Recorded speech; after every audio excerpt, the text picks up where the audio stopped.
It's time to unsheath my sword.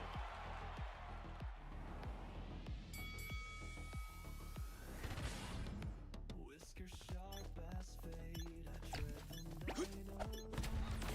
You let your guard. Too slow. Lost it. I never skipped a day of training. You should have trained hard.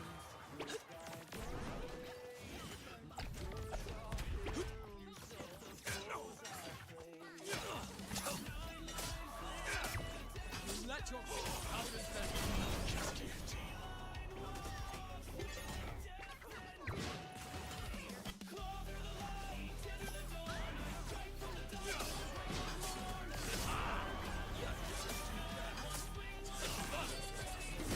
I never skipped a day of training. Discipline.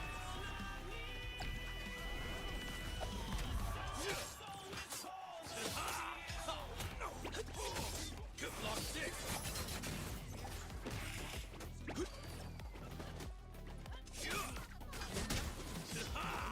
Hello.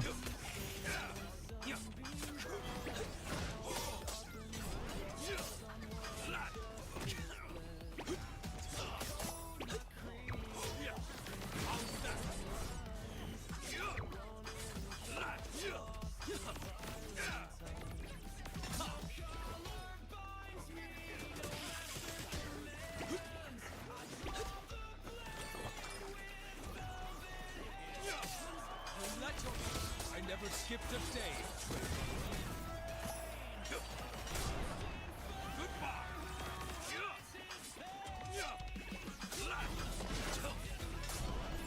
Discipline.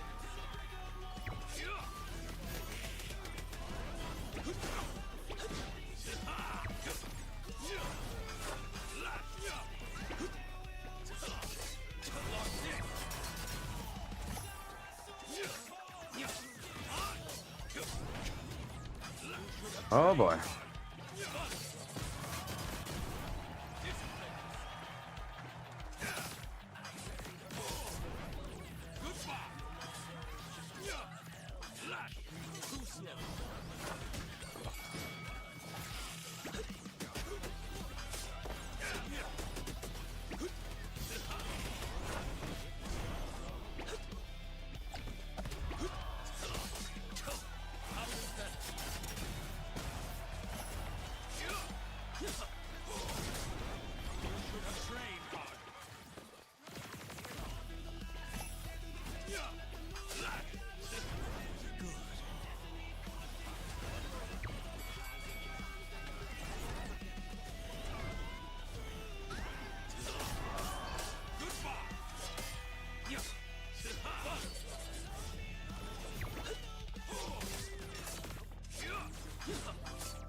I never skipped a day of training. Discipline.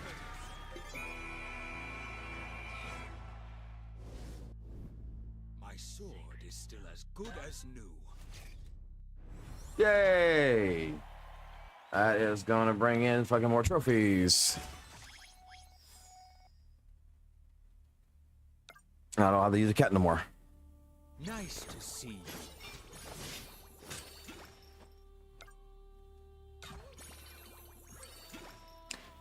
Alright.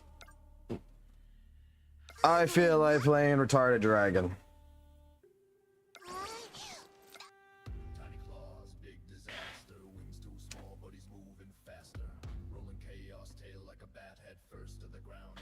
Imagine that. He ain't flying, He ain't fine. tossing in them eyes, draconic doom with a vacant stare. Breaks the laws of physics without a care. Small dragon retarded. Brain cells like an eye, just dumble. Look at him soar, but smashes his skull. Now you're airborne, hardcore, yeah.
think I wasted my alt.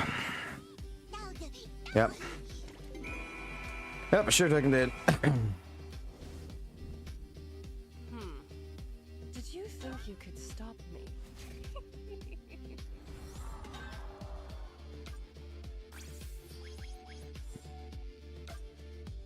Try to clear this one up. He's not majestic, but damn, he's effective.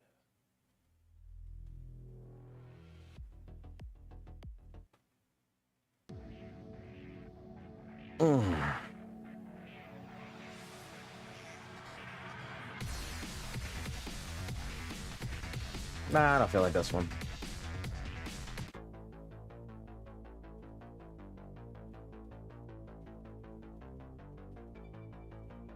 Also, sip wave.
Oh, I'm gonna lose this one.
Ah, you missed a lot of shit in that one. It's all good. Basically, I discredited a lot of shit that St. Jonas has ever fucking said in that one.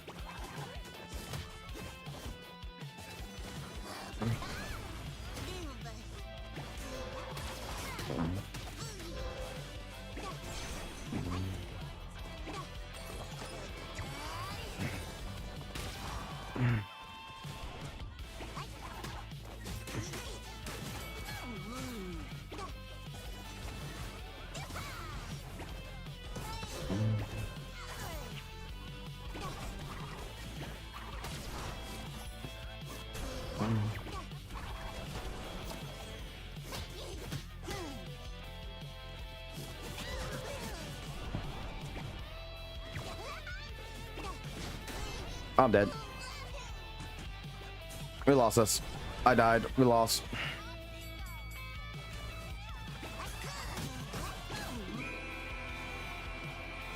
My all just came in a little bit sooner. Were you bewitched by a box or something? But it doesn't matter. I still got the fucking goddamn achievement that I wanted out of it.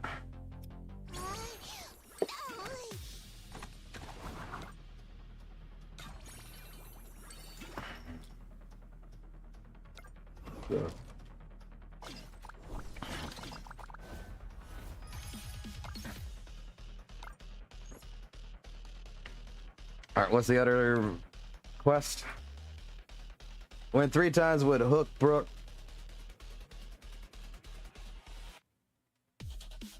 60,000 damage. Don't really care about this.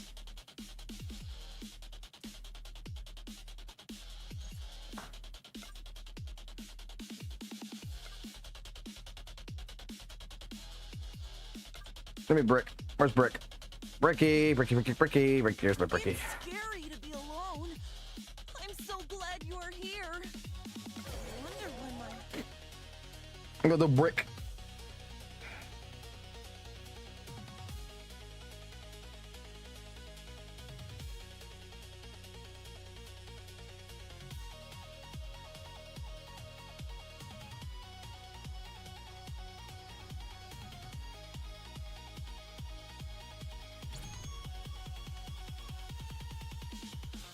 I don't like getting hurt.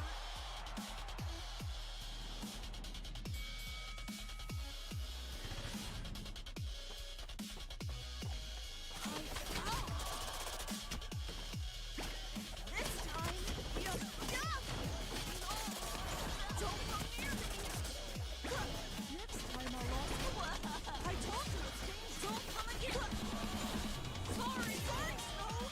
I didn't mean to do that. Click, clang, click, clang. Yeah! Don't come out. What's my deal? Walt, next. Leave it away. It's dangerous. I'm sorry. Don't come again. Please dodge it next time. Click the Walt, best. Yeah! I need to hide. I want to go home. It's scary outside. It's I'm falling. Sorry. Please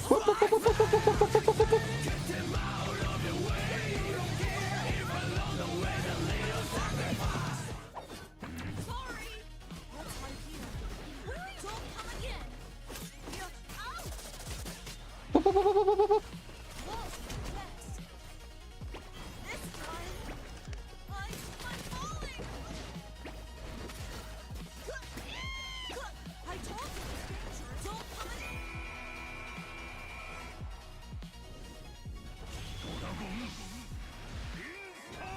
Oh, I wish there would be a boxing match. I would win. I'll say it like Gojo. I'd win.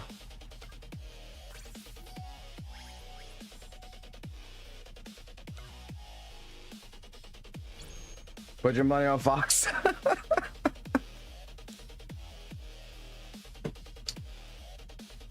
Oh, I do. I really do. Like, look, I set up the stream for Smash Legends, not WUWA. So you know what you're getting into when you come in.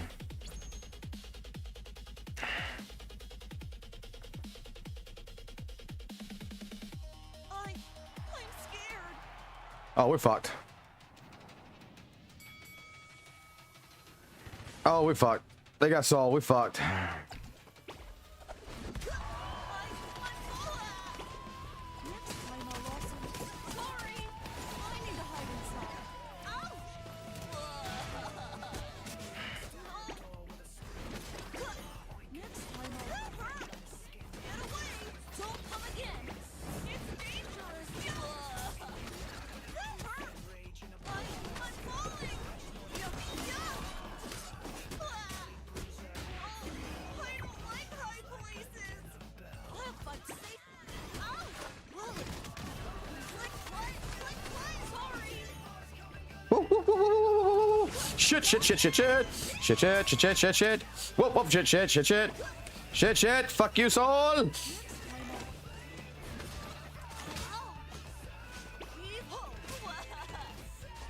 come near me.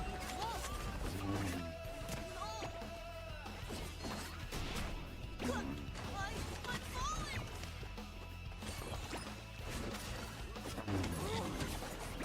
Get off. Get out of the way.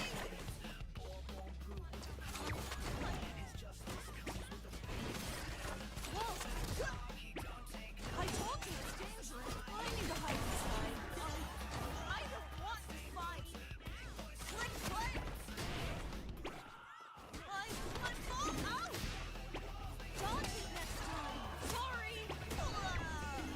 Oh yeah, like I said, they got this shit.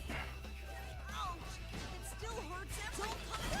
What's my feeling? Get off! Yeah, yeah. Yeah, yeah. Don't come near me.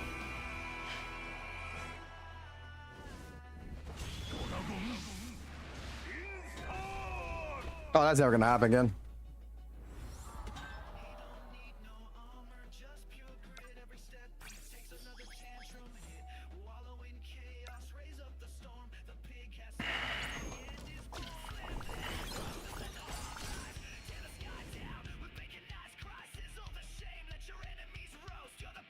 Oh god, Bet you weren't expecting me. we got an assassin.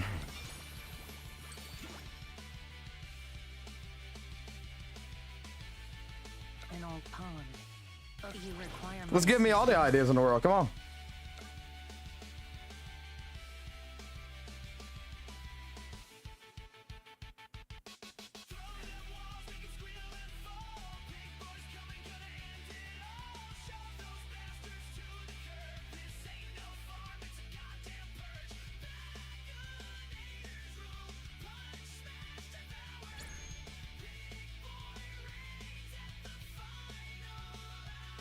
Shall we begin?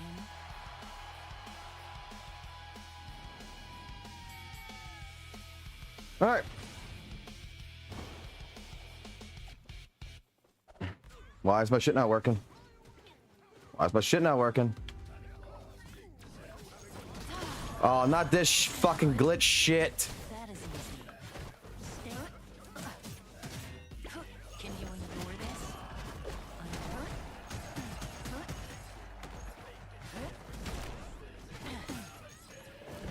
Oh, this shit's annoying as fuck. This will hurt. You cannot escape. I can't fucking play with this fucking shit like this. It's glitched where every time I press this button, it goes to circle, it goes exit.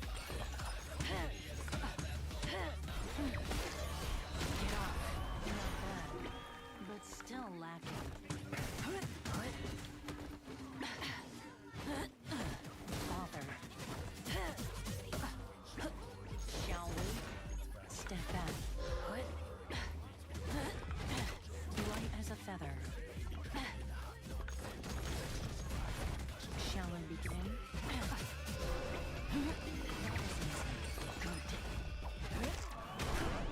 Not bad, but still lacking. Stay out of sight. You cannot escape. Give me a minute. Now I gotta actually concentrate here. Step back.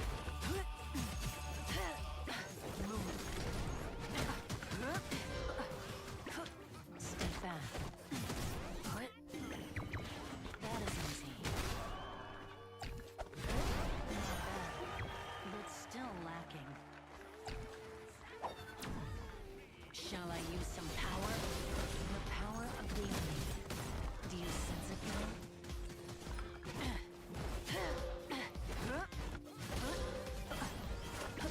All right, I'm gonna die. Shall we? How interesting. Step back. I hope my ult comes like this. The strength of the enemy. This will hurt. Jesus Christ, that is. Come back. Once you are Jesus strong. fucking Christ, holy fuck. Now I was gonna fix itself after this. I just gotta leave. What shall I resolve this time? Sorry. All right, so Fox, if I figure out, I will hack WUWA and make GN can have his alt up infinitely. It's only fair since Zelda Bish can do the same. Zelda Bish is just like I don't see why they couldn't do something like that, like for like Zanny, man. Like, you're upset because like it's not fair, right? I'm upset because, you know, this is the anniversary shit going on right here. This is after the anniversary. I'm not too keen on this.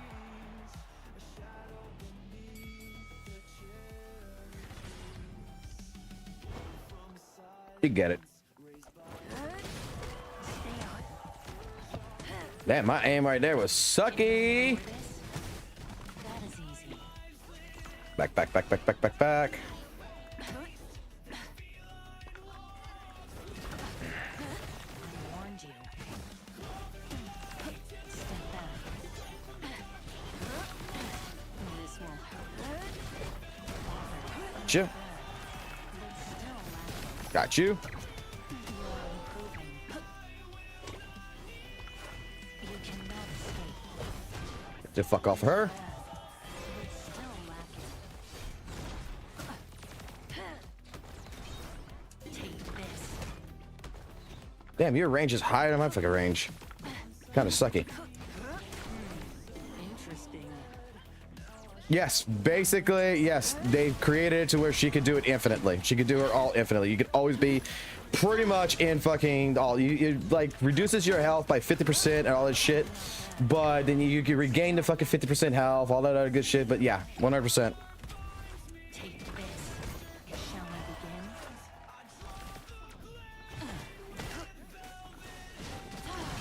Stay out of sight. Fascinating. What shall I do now? I warned you. You cannot escape.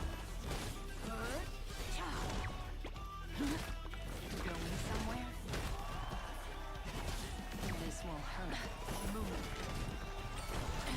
Bothered. Oh, we lost that shit. It's not over yet.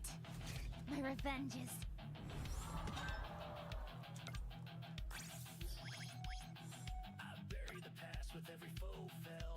I would like some Basically, it's that meme where it's so Zelda Bishy over there being like, why do you want to not have normal sex? And it's fucking Rover being like,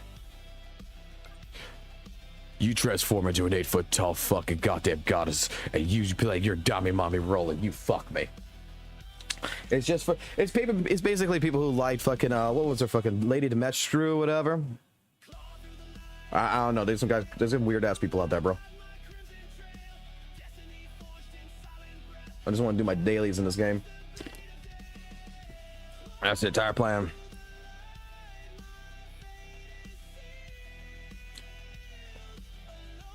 You know, I was figuring that, you know, I was figuring that this morning I was gonna be getting fucking a lot of hate or some shit from last night's live stream. That never fucking happened. People must agree with me. Holy shit.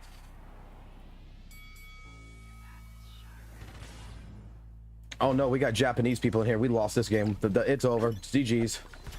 You cannot escape.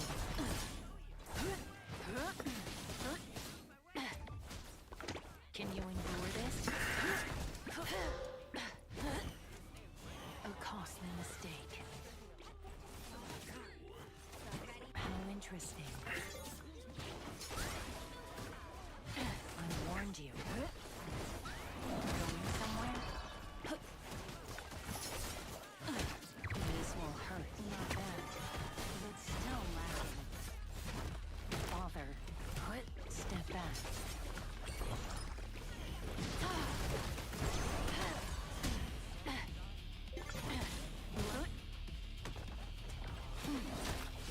Get off. The power of the Oni. Do you sense it now?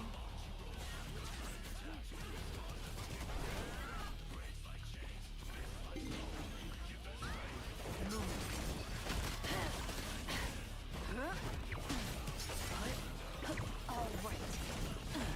Stay out of sight. I'm gonna time my shit right.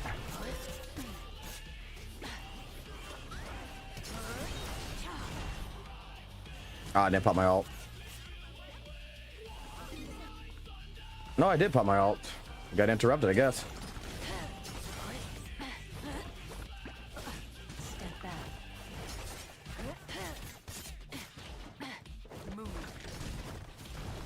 This will hurt. Not bad, but still lacking.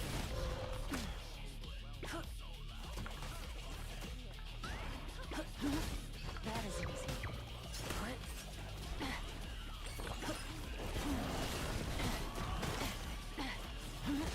The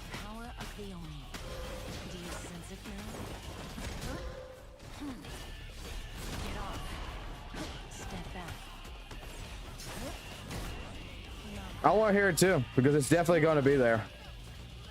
Like I said, like as much as we argue about like GN kind of shit, noisy. I mean, you have to agree there has been power creep. It's been there. It's just not. In fucking all honesty, the power creep just doesn't fucking matter, bruh. That's the thing. In all honesty, power creep does not fucking matter in the game. This is real square. Not bad, but still lacking. Stay out of sight. Not bad, but still lacking. I warned you. You cannot escape. Get off.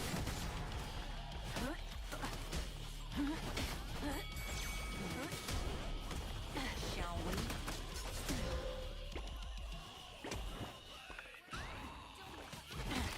Father.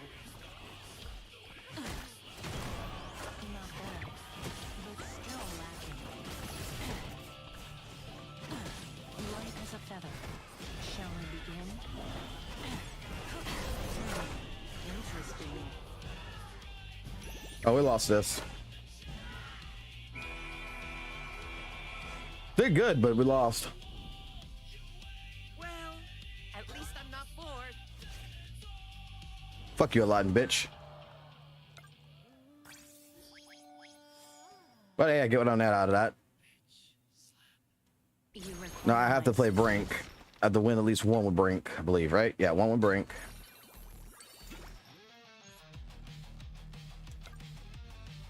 It's scary to be a wonder when my house.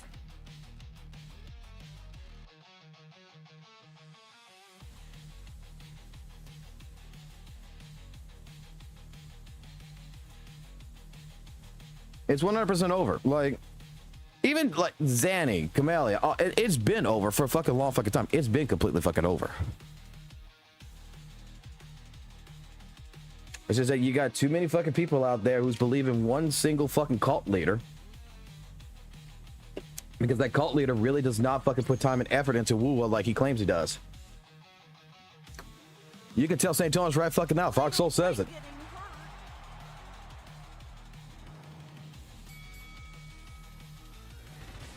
Half the shit he talks about, he does not understand. Evil. And if he tries to push this fucking agenda that fucking the next character, which is coming in, it's not going to be a power creep. I feel bad for him. I feel bad for anybody who believes that shit. Don't come near me. Click, click, click, click. I can fight too. I can win. Stop right there. Don't come again. Whoa, that ouch. Ouch! I told you it's ouch. I'm going to hide. Let's hide here. Where are you? Fuck off my fucking platform, bitches. Click, click. Yeah, yeah. Whoa, sorry. I can fight too. I can win. No, leave home. Don't come again. I'm going to hide.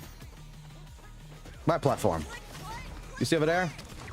You see over there? See over there? No, my platform. Get the fuck off my platform. Sorry.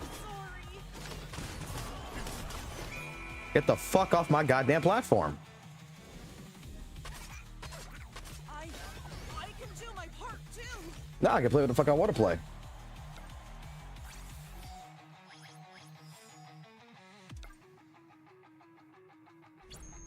Oh, I don't want to. No, I don't want to play the same thing. I want to fucking leave. And my house will be Cool. Defeat enemies in fortune duel match is such okay. Duel match. Where are you? We go OG, bitch.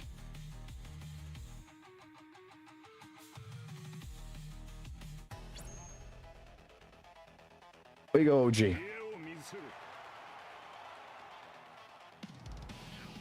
Gotta worry about range.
Which my teammate would be a little bit better.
Everyone should be impressed with this.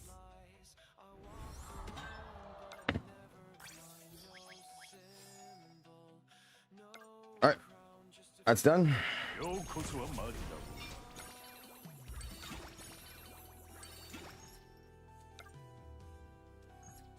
Now we go back to domination, and we just play domination.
Take my ult.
Could really use that health pot, but okay.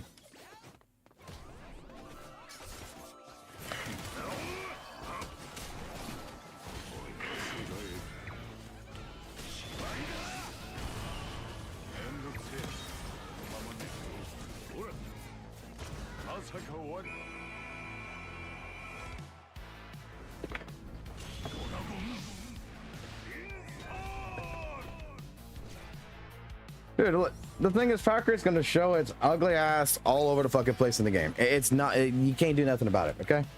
Kuro has to do this. I'm sorry, I'm also monitoring something else right now. Oh boy, so many fucking problems going on today.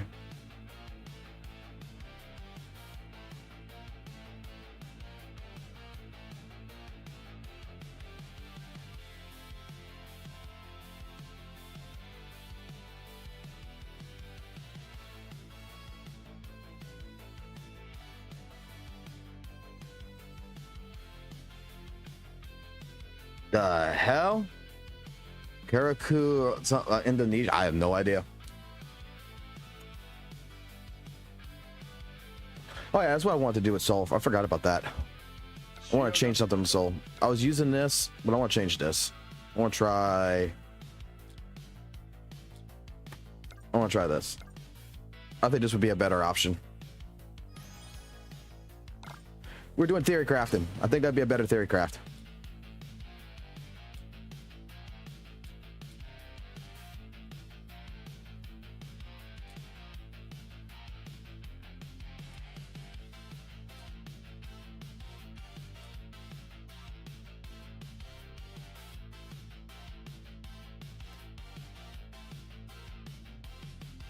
I'm English, so I'm not exactly sure.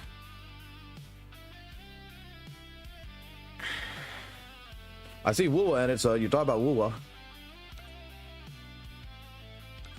Hey, I want to play something different. Actually, what I would love to do right now is I would love to play the dual team, the dual fucking touchdown, which is not gonna happen until 30 minutes from now. So that shit's fast as fuck, boy. The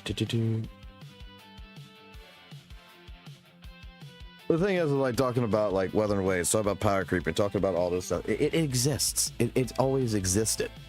It's just that it's not been a prominent thing. It's like I even said last night when it came down to it, you missed this, Noisy. But you know, with Maggie with her theory crafting, right? Oh, this is Smash Legends.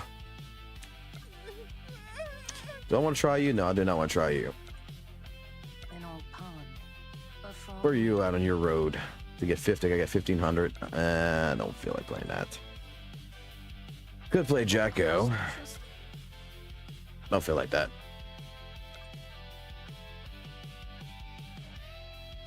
I don't know what I feel like playing. Kind of want to try something new. I think we're gonna try you. See what you can do. I haven't touched you. But like, Noisy, if you're still there, man. Let me put it this way. Let me put it this way to you, okay, Noisy? I think you understand this. Maggie, when it comes down into what's happening in terms of basically her theory crafting and such for Wuthering Waves, she's not wrong on her numbers. She really isn't. But it's fucking insane to go into that depth for a single player fuck game that has no bearing on any kind of competitive play whatsoever. Like, theory crafting in WUWA, the way she does it is so fucking insane. But I mean, if her and her community likes doing that, and that is something they really do truly enjoy, then God forbid, let them have fun with it, be cool, whatever, right? But it is insane to fucking theory craft on how much on a single player experience game. Just because you clear fucking whatever boss or whatever thing event 10 seconds faster than I fucking do with your character does not mean anything at the end of the day. We still get the rewards. What, you get bragging rights because you did 10 seconds faster than me? Whoop-de fucking do, right?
Like, that would have been the argument at St. Tonus as I would have fucking gone against for fucking Maggie.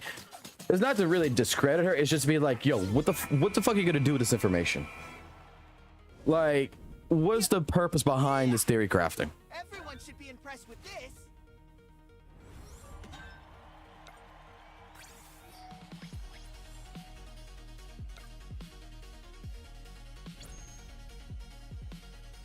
That would have been my argument.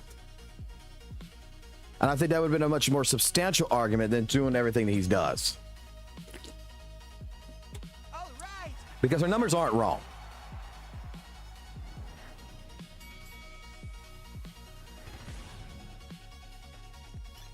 It's just that it aligns more on other shit.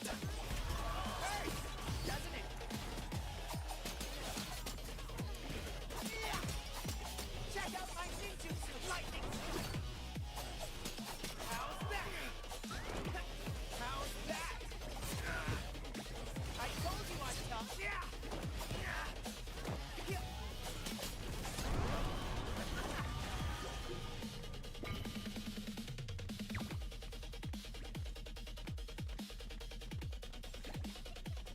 My secret technique.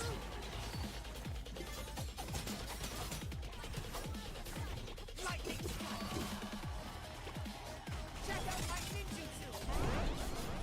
Heaven's wrath. That was a good fight. Hurts, doesn't it?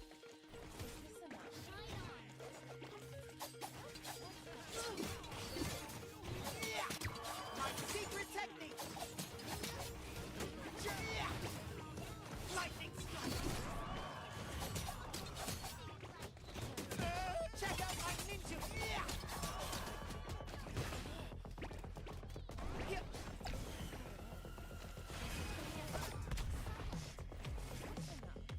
Heaven's wrath.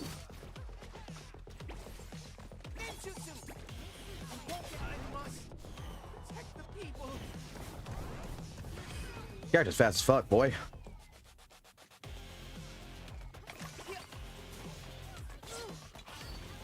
My secret technique. Hurts, doesn't it? How's that? Yeah. Lightning. You won't get away this. Check out my ninjutsu. How's that? Heaven's wrath. Yeah. You. Out.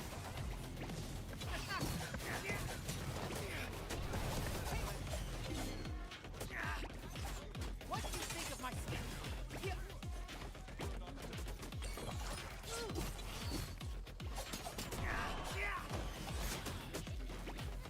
Okay.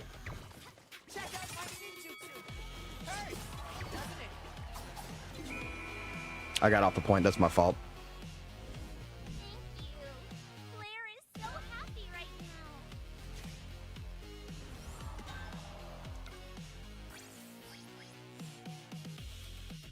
Alright. Not really my cup of taste. Oh, but I get this. Oh, look at that, 1,000 coins. Like, that's done. That's done. How much I got left in this? I got 210. I could just play until I get to 210 gone. We said we want to try this. Let's try this.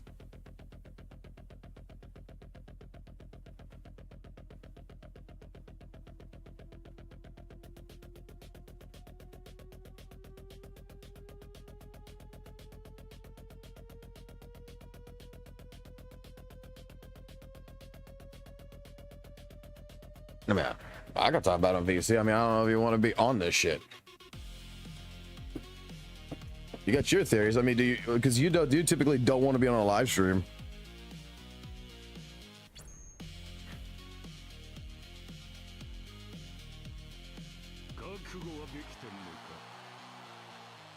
Give me 1 second. You want to talk about WUWA? You want to get into a podcast? We can get into a podcast.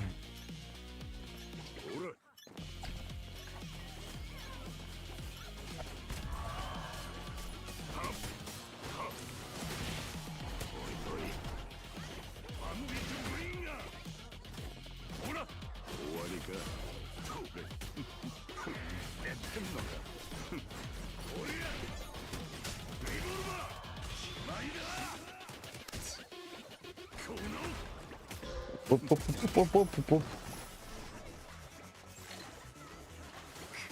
Give me this.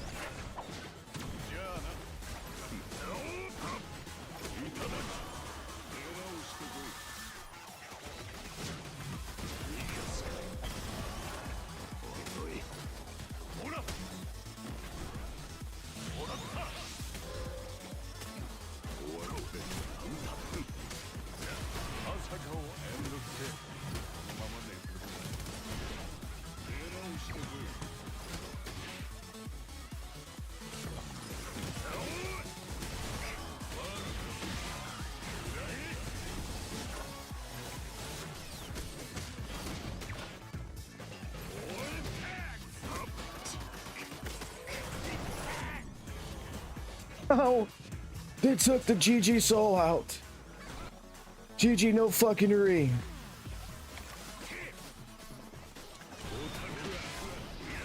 The fuck on my platform, bitch.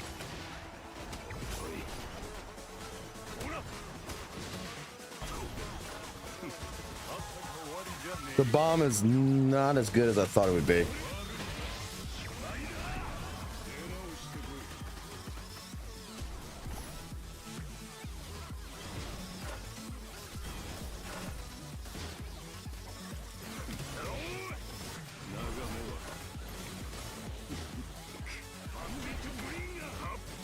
Look at that fucking dumb shit. Oh.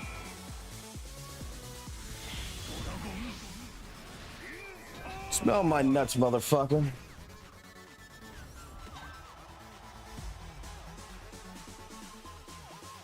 Why are there two noisy boys?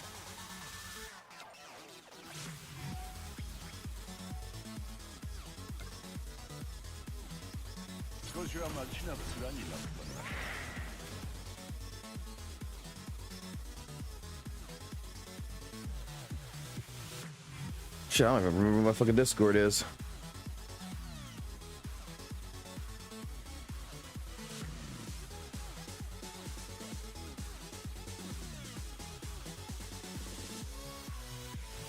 Nah, just fucking call me. You got me as a friend. Just call me on fucking Discord. Alright, I'll call. We can talk.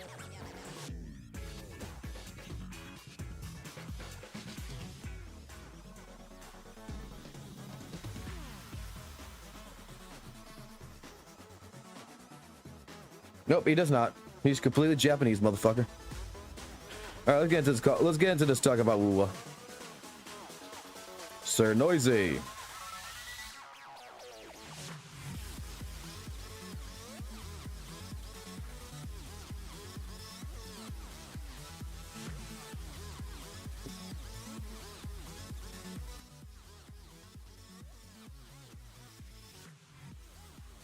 All right, hold on.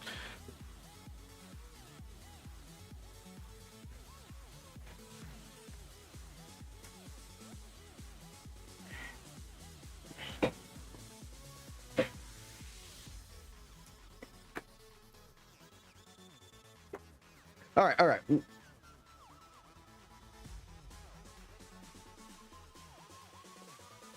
Let's go through this real quick. Okay, so you're saying the excuse right now, which I've heard this excuse in multiple cases, is mainly they're saying that what power creeping is when an old unit is not going to be able to complete content no more, it's been power crept. Okay. What game has done this so far? Because I've heard this happen in Genshin, I've heard this happen in Honkai Star Rail, but yet I got people who I know of who can complete it with the older units and not rely fully on the newer units. Like, this excuse that I've heard, I don't think it's ever going to happen. Ooh, I think that in fucking 5.0, you can still play GN and you'll still be able to complete content with no problems. 100%. Power creeping.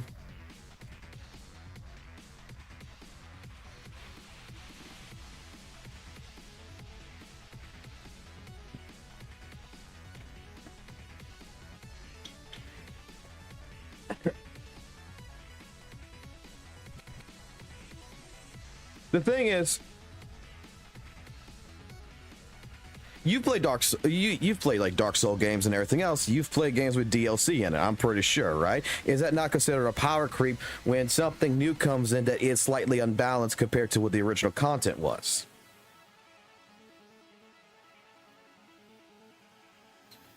Like, I can still... Right, it's still doable, but the thing is, would you not say that, like, the newer weapons can help you complete it faster? That is where that is what my consideration, and I think a majority of what true power creeping is that the idea is that new characters being introduced in Wuthering Waves, new characters being introduced in HSR, new characters in Genshin, they don't necessarily say that the old character is useless, that you can't use the old character no more.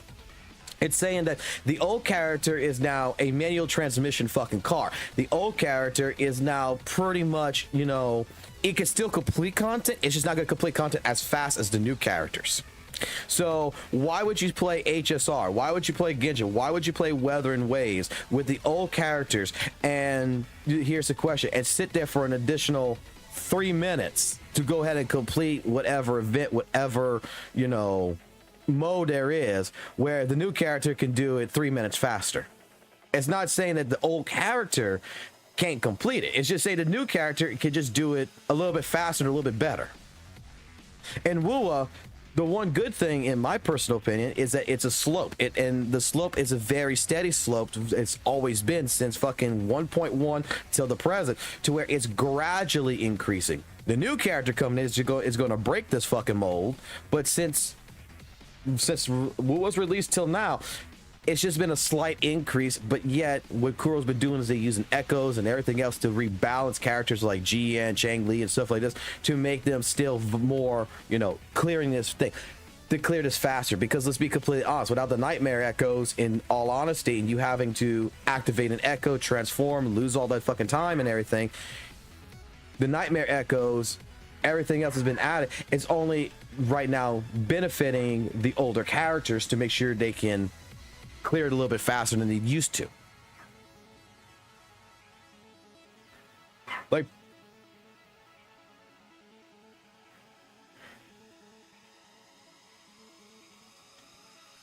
it would be very noticeable. The thing is that, like, right now, let's be completely honest, this is a casual game. Wuthering Waves is a very casual fucking game.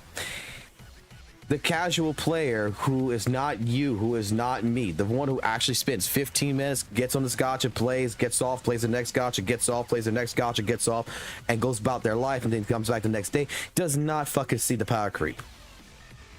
They don't, it's not noticeable. They can complete all the content with GN. They can still do it relatively in a good time. It's not something that is in their face. Oh my god, this bitch here can fucking stay in infinite fucking ultimate mode the entire fucking time and just wipe out the entire fucking map. It's not been apparent yet in their face to say that there's been power creeping.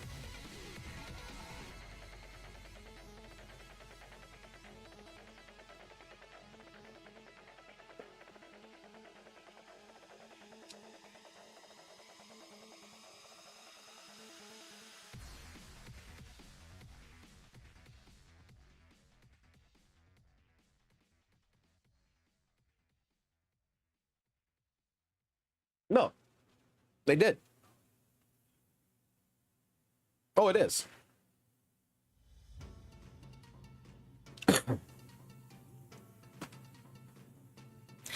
100%. I completely agree.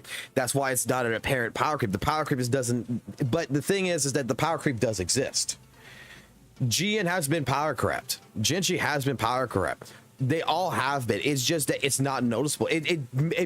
My personal opinion, it don't fucking matter. You're still going to complete because there's no content in here that is designed for the new characters.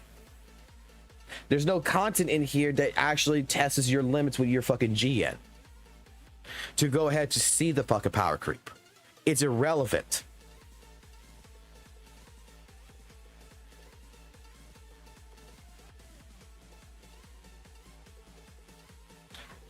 ease of use, damage power.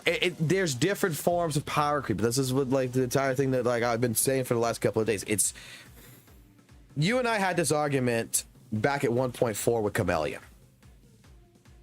where I was telling you that Camellia is a power creep to GN, and you and I had this argument. You are right. I am right. At the end of the day, we are both fucking right, because you expressly made it apparent that it does not fucking matter. And you're 100% right. It did not fucking matter.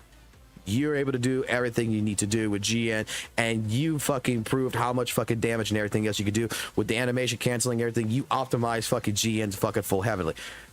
My point back then, and my point to this day is that while you have to go ahead and you can optimize and you can do all this stuff and you don't have to be brain dead because you know GN like the back of your hand, I'm a dumbass rolling my fucking face on a fucking controller and I'm bullying the fucking tactical hologram boss with Camellia. I don't see GN being able to roll your face on your controller and fucking beating the shit out of a fucking tactical hologram boss as GN. You actually have to fucking be careful that you're doing your dodge counters, everything else. That you have to legitimately think about your process in order to go ahead and beat the tactical hologram boss. Because if you fuck up, you die. Whereas with Camellia, I could go into an AoE form pretty much the entire fucking time and spin like a fucking Beyblade. And if he's going to do a fucking counterattack, the little ring with the circle, I don't have to time it like you have to with GN unless you're in alt phase. It's just going to naturally work. I'm bullying a boss. You got to actually kill the boss. I mean, that's the power creep.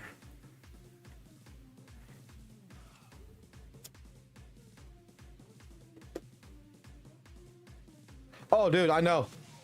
I completely, like L'Oreal and such. I got lucky with GN, but like I've tried doing my GN team, couldn't do it. The only way I was able to beat her originally before Zanny came in and fucking decimated with Zanny was putting Chang Li and GN together with fucking Shorekeeper and fucking quick swapping throughout the entire fucking match. And even then, I barely survived. But I got all 6 fucking things with that. Then I got Zanny. I put fucking Zanny at fucking level summon 3. R2 fucking weapon went in and I fucking decimated the bitch without having no problems because I got a fucking parry that I can parry every fucking attack. I don't have to wait for a counter. Oh shit, bitch coming at me. Hold shield. Oh, guess what? I parried through it. Oh shit, she coming back. Hold sword. Oh, I parried through it.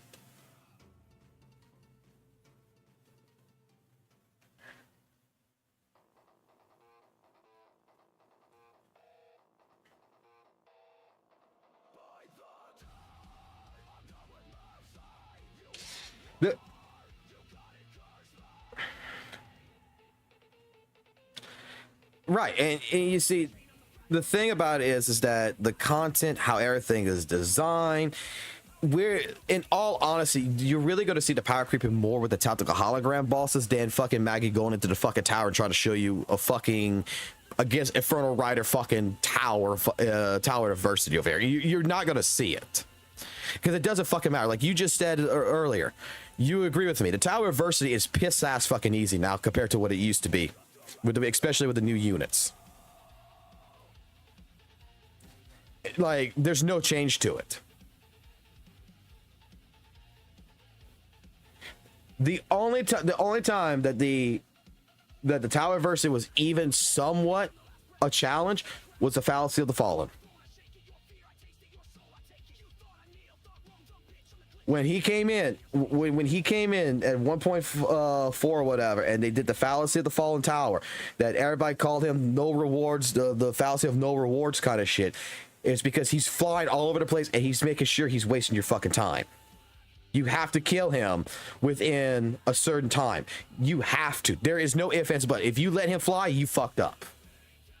That's the entire argument about that boss fight. That's a pressure challenge. No one likes it. But it was there. But if you had a strong enough GN, you had a strong enough Chang Li, you had a strong enough character in that regards, guess what happens to that fallacy to fall? You fucking decimate him in fucking one rotation to where you knock him down to where he doesn't fly.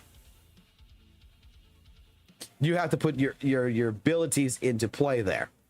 Now, the thing is like I said, the power creeping does exist. It's just that it's really not noticeable. Like in all honesty, even you, I think you could see it with the new characters that you have to reluctantly say that, yeah, Zanny is a power creep to GM, but it's not a massive power creep. If anything, it's like maybe 2% in your case. It's a little bit higher. It's not something. It's like saying that she's got 1,000 extra damage over your fucking GN. Does that really fucking matter? In the grand scheme of everything, does that really make it justifiably a true power creep? No. But is it a power creep? Yes. That's why, like, it's been there. It's been there for Jinshi. It's been there for Zhangli Yao. It's been there for fucking every new unit that comes into has always been a gradual power increase. Because, I mean, let's be honest. You want to sell a fucking character, so you got to make the character somewhat stronger than the last unit. Otherwise, what's the fucking purpose of pulling it?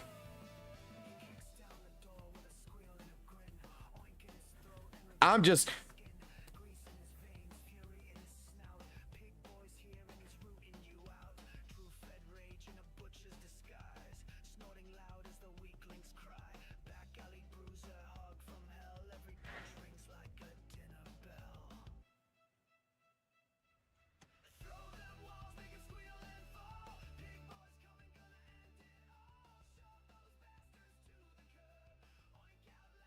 Right.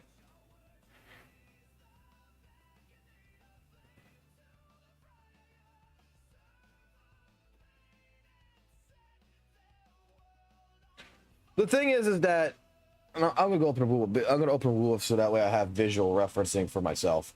But in general, like, here's another thing about Wuthering Waves, about a more of a power creep. Would you not say that the new echo sets, especially like in regards to how they're being used, is not a fucking power creep to the old echo sets?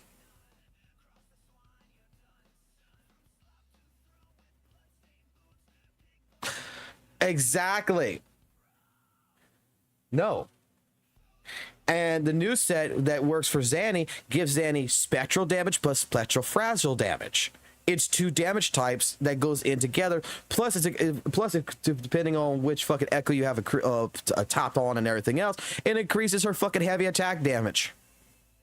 Like, where's GN? Why can't GN, be upgraded to use aerial erosion so that way you could use the new set? Because the new set would actually help benefit him. But no, I understand probably the main reason why they're not going to do that is because it would break people who would start the game and come into 1.1.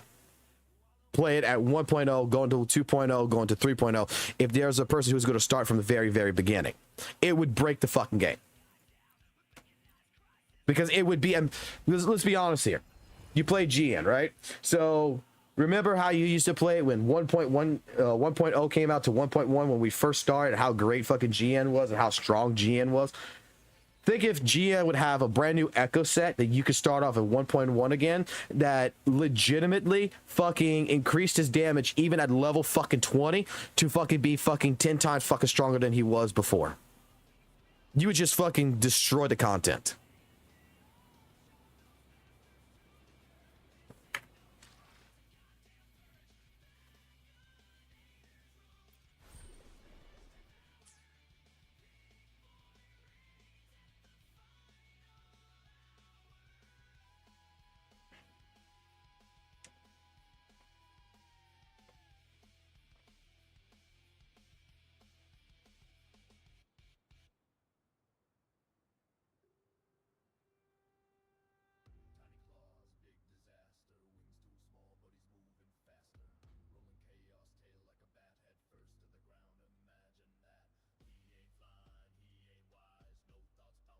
Give me a second here.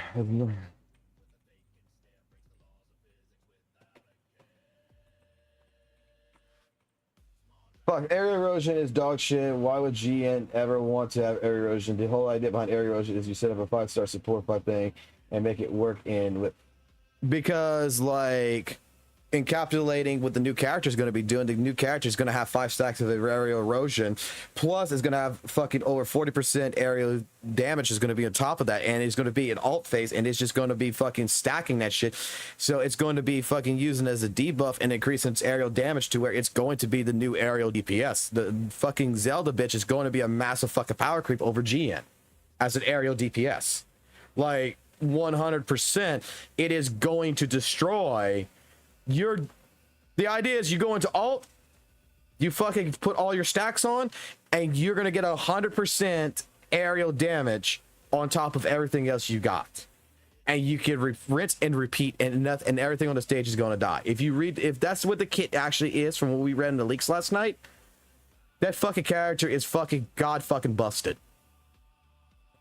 It's god tier. It's a god tier busted. That is going to be the absolute true fucking power creep in this fucking game that anybody's going to be able to see. That if you want a fucking actual power creep, that's the character you want to pull. You don't want to pull Zanny. You want to pull Zelda bitch.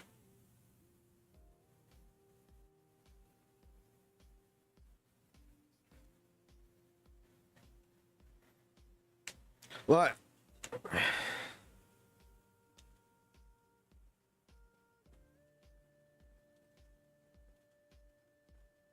Because like Spectral Frazzle, I see how it works with Phoebe. I see how it works with Zanny. I mean, that extra fucking bit of damage it does on top of spectral damage, and how it increases spectral damage, and the fucking increases my crit rate and everything else. I mean, Zanny just blows through everything. Phoebe blows through everything. God damn, like Phoebe is a goddamn fucking menace to society for a fucking little Catholic girl.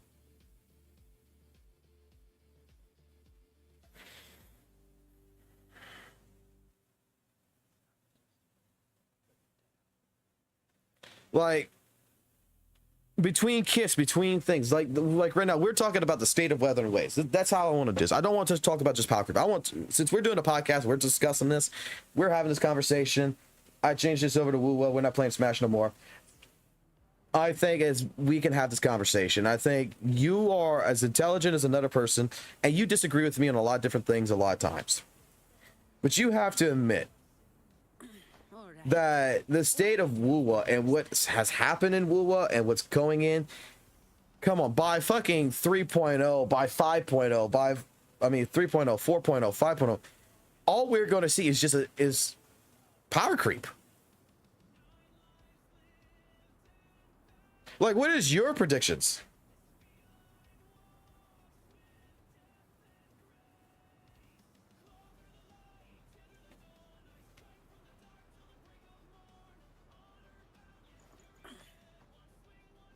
All right.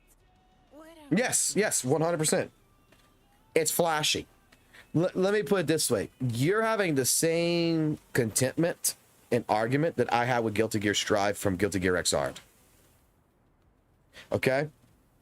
And what I mean by that is, I think you'll agree with me. When you first started off and we all played Wuthering Waves 1.0 to 1.3, you know, we all basically said that GM was the most brain dead fucking character in the fucking entire game.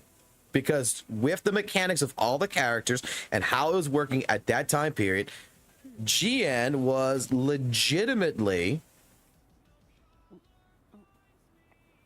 you know, brain dead. You know, he is the easiest fucking character to fucking play an entire game.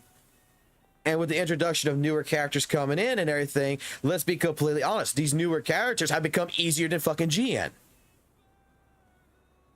Their kits have gotten much better to where it's designed in the aspect of face rolling.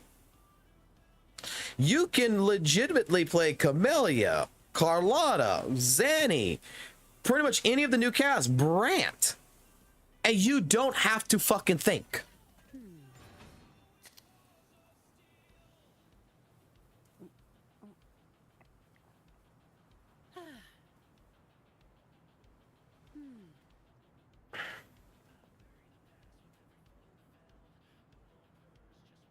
Exactly. You didn't need the animations with G and everything, but now you do if you want to maximize his potential, because with the new tactical hologram bosses and everything else, they're fucking goddamn a bitch to the older characters, where the newer characters can kind of plow through them. And that's not fair. I will 100% say that is not fucking fair at all. I would full-heartedly disagree with anyone that says that that's fucking fair.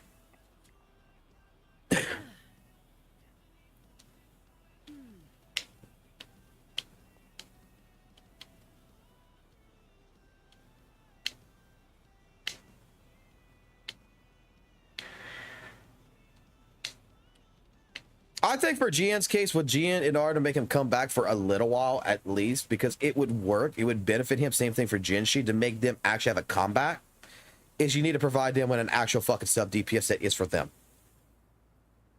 Like this would be the perfect opportunity to bring Jinshu Lin into the fucking game and not make Jinshu Lin a fucking main DPS. I hate to say that way. You give him the properties of a main DPS, but in all honesty, you give him the ability to where his outro skill, as long as GN's on the field, he increases GN's morality, which increases GN's damage up by fucking 100% or some shit. You make it to where it's a character base. This is GN's fucking sub DPS. This makes GN better.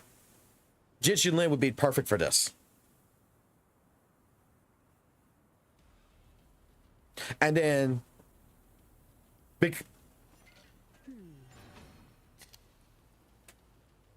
well, you see, like, look, let me completely go ahead and say it like this, because let's be completely honest, you know, Chang Li, right? That's a sub DPS. I don't give a fuck what anyone says. I don't give a fuck even Wuthering Waves putting it as a main damage dealer on there. That's not a main DPS. That's a fucking sub DPS. It has main DPS properties, but she's better off being a sub DPS for when a true fusion DPS comes in, which Lupa, I don't give a fuck what anyone's saying. It's not going to be for Brant. Chang Li is sub DPS for fucking Lupa. Because I looked at the footage. She's got a whole hell of a fucking bigger fucking thing with her resonant fucking liberation than over her skill, which is telling me that resonant skill is going to be lackluster on Lupa versus her wanting to use resonant liberation. What does Chang Li boost? Resonant liberation along with fucking fusion damage. That's going to be the thing. What Brant's going to be, is there to help make it to where you go from Brant to Chang Li to Lupa. That's what it would be for. To be at that balance. And then do that rotation. But I'm not going to play it that way. Shorekeeper's going to go in, and I'm fucking boosting up crit rate and crit damage, which is, again, another point that was made a long time ago in our stream. Another reason why Wuthering Waves is a little bit of a boring game is because, let's be completely fucking honest, every DPS, every character is heavily reliant on crit rate and crit damage. That's really your main properties that you need to build up.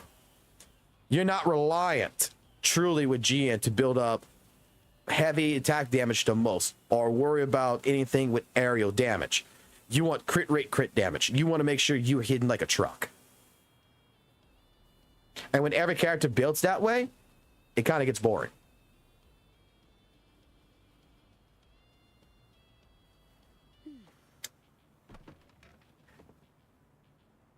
It's not the same, but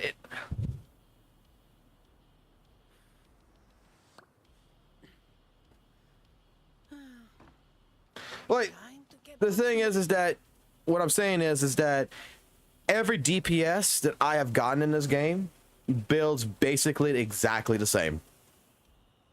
I build into their main damage property, which whether it's heavy attack, basic attack, resident skill, resident liberation, that is the main thing that I will build into. And then the rest goes into crit rate and crit damage. Or if it's special like energy regen, then instead of crit rate, or something like that, I will try to build into energy regen as much as possible. But otherwise, every character is built exactly the same. Every healer is built exactly the same. Every sub DPS is built practically almost the same. DPS, they're more reliant as a DPS on crit rate and crit damage at the end of the day. Like, the state of Wuthering Waves as a whole It's not bad. But I'm pretty sure you could agree with me on this. I would hope you would agree with me on this. There's still, for a year now into WUWA, there's still a lot of room for improvement. Time to get back to work.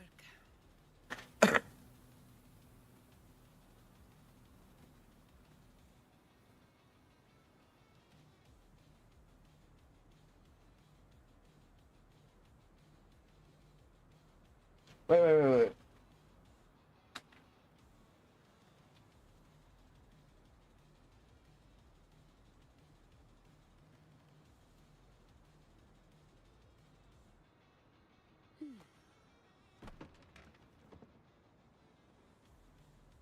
I agree with you on that one, Arthur. I completely agree with you on that one. Where, you know, that is something else that I do dislike as well, is that the so-called debuffs does feel forced upon. Like, I'm not gonna lie. One thing that I've always kind of hated about Wuthering Waves when I first started, because I like, look, Wuthering Waves is my first gacha game. The one thing that I always kind of disliked about WUWA was the fact that I could not build a basic attack damage style GN. I could not build, you know, a pure heavy attack damage. I could build a character in a different build. Like, let's be completely honest. I put basic attack damage fucking echo scheme on fucking someone like GN. It doesn't benefit him at all. It doesn't even increase his basic attack damage. It leaves it where it's at. I got fucking 80% basic attack damage on the fucking character, and it doesn't apply shit to him. I put 80% heavy attack damage bonus on him. Oh, it applies all the fucking time because that is what he's suited for. I would wish that, like, it would be like, you know, Dark Souls, a true RPG. You build whatever section you want of that character, and you build whatever build you want to build. Like, that's what I was always hoping for in this case scenario, but then I learned that gacha games aren't like this shit. Oh yeah, take your 5 minutes, Noisy.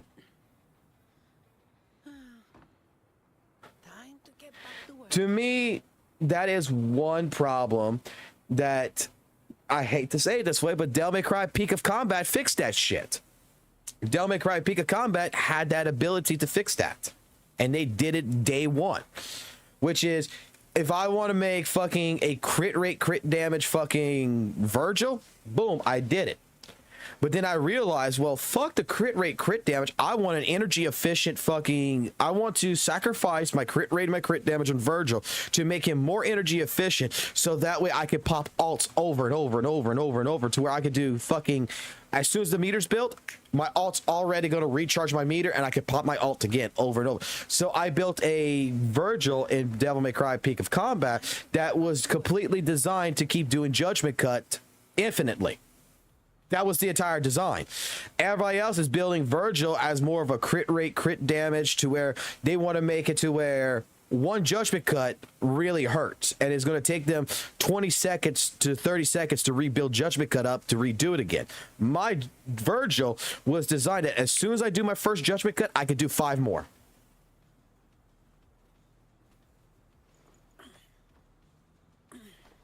I could just go right in, do 5 more. And guess what?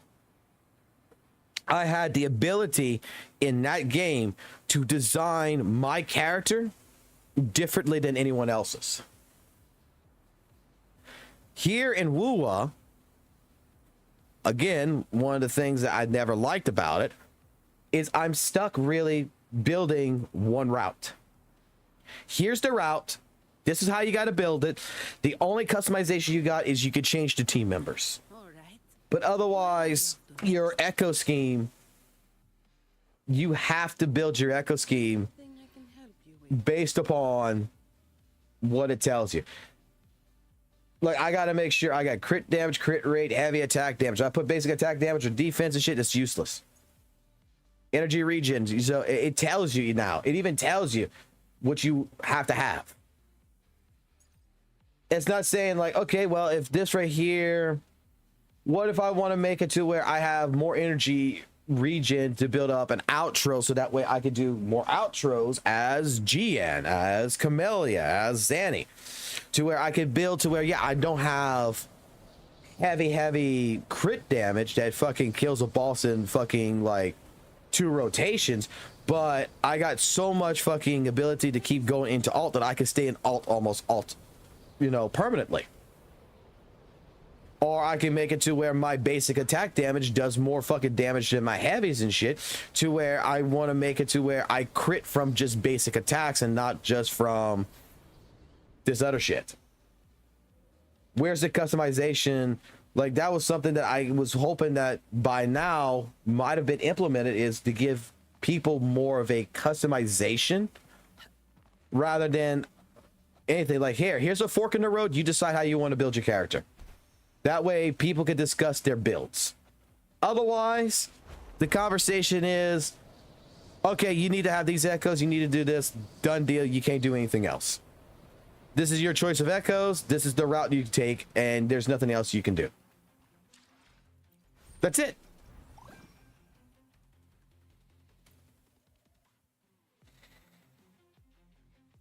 And I kind of got, I'll be honest, I kind of got a little frustrated with that back in the day.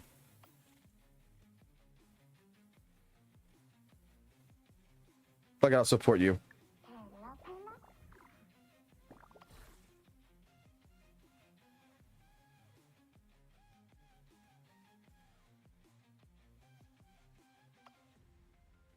I don't care.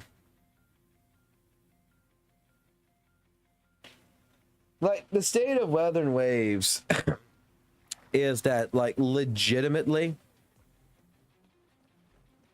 if you break down what WUWA really is, it's not an over complex game. It's not a truly game that has a in-depth combat system anymore. It's not what it was perceived to be back when it first came out. WUWA is just a generic game that is very, very, very flashy. That's what it is. Yeah, the cheepies are fucking absolutely fucking annoying. But there's shit just being forced on you. And that's the thing that, like, it's a year later. And the more new characters come out in general, Wuthering Waves, again, it's not an in-depth, like, mechanical fucking game. This is not like fucking, you could take a game like Devil May fucking Cry. It's a casual game. But I'm sure if anyone's ever played Devil May Cry 5 and you watch videos, there's people out there who fucking treat it like a fighting game, and they're fucking doing massive fucking combos. They're doing all this shit, and you're watching these boss fights to be cinematically, you know, true mechanical inspirations.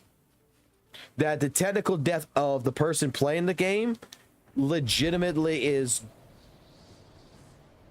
much more involved than it is you playing Wuthering Waves. WUWA has just become so much fucking easier over a fucking year that it is absolutely all the idea, in my personal opinion, the idea of what WUWA originally was going to be was, okay, this is going to be a game where it's going to be based upon skill, not upon ease of access.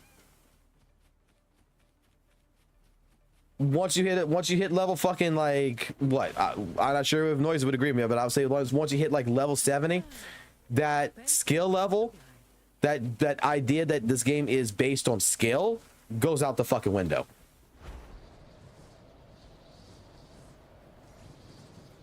The only...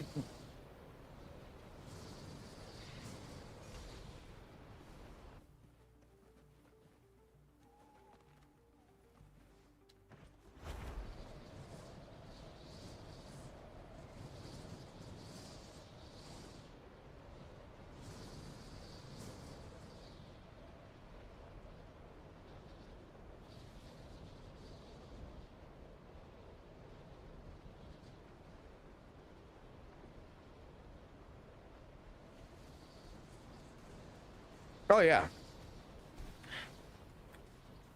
I think that I think they have proved it though, quite so much better now. Because like I said, Zanny, to get these godlike fucking echoes that I got on Zanny right now only took me fucking a day and a half, if that, like 2 days at max to get it. I don't know what happened to the echo farming, but I remember like Chang Li and such just to get the echoes. Like for Chang Li back in the fucking day, to get fucking echoes that is going to be, every single one is going to have good fucking crit rate, crit damage like this on every single echo. You know how many times we had to fucking sit there for a fucking weeks and just farm and then fucking roll them and fucking say fuck? And gotta go get more tuners, gotta go get more echo XP and do all this shit all over again, because you may get one good echo a month.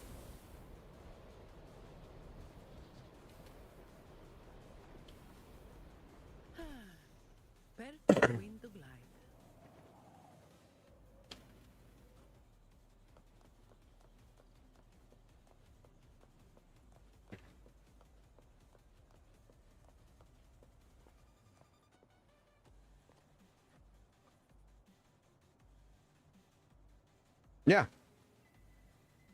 No.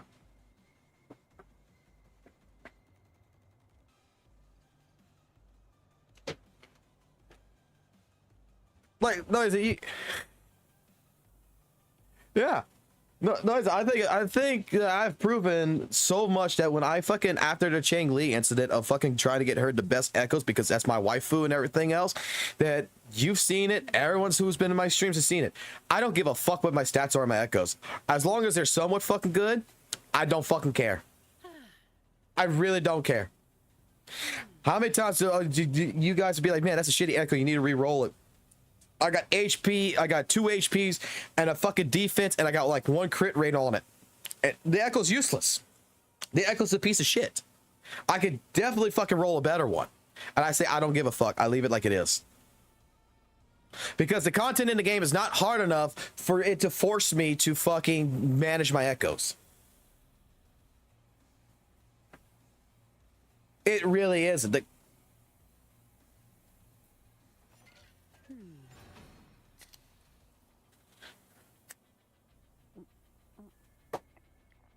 No, it's not required. It's not even required for you to get basic one. No, it's not.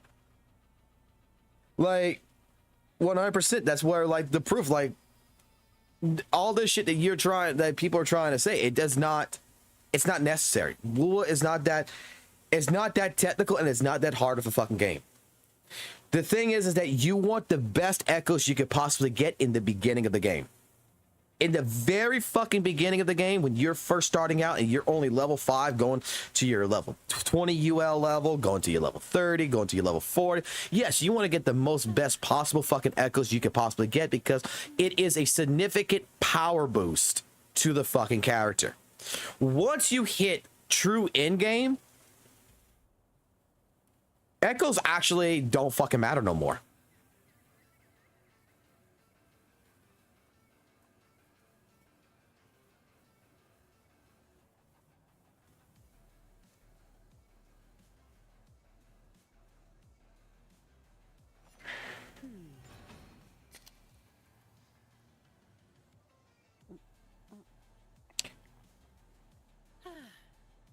I agree. I do agree, but I'm going to also counter that one. I'm going to counter that argument with you, and I'm going to be the negative person here, because I'm going to ask you a question. How old is WUWA now?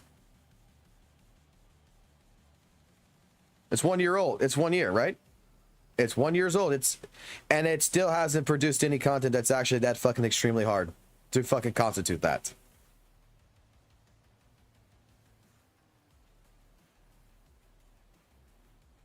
I don't think so.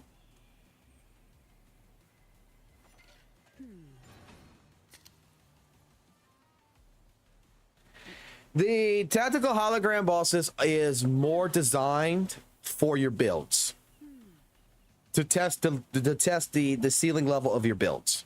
I will say that, like, to fight a tactical hologram boss, and I'm not talking about like the old ones, I'm talking about the new ones. I'm not talking about Tempest, I'm not talking about Crownless anymore.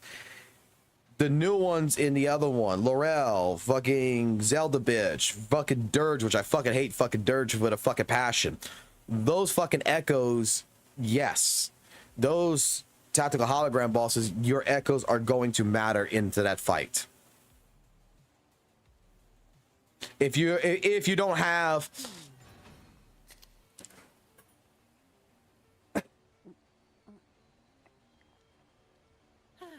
I'll put it this way though. I'll put it this way with those tactical hologram bosses.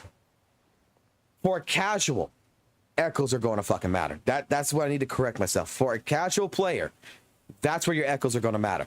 For a skilled player that could dodge, cancel, do everything, that is going to play on reflex, it's not fucking needed.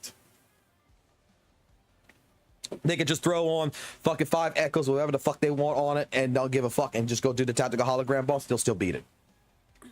Because they're fucking playing Devil May Cry at that point. They're playing a fucking challenge game. They're playing Metal Gear Rising.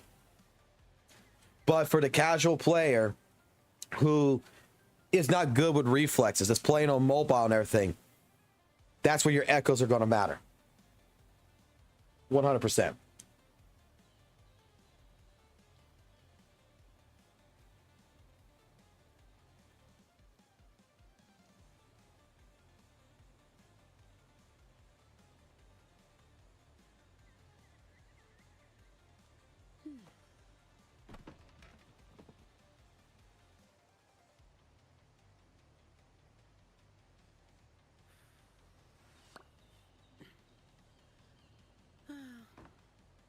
Time to get back to work.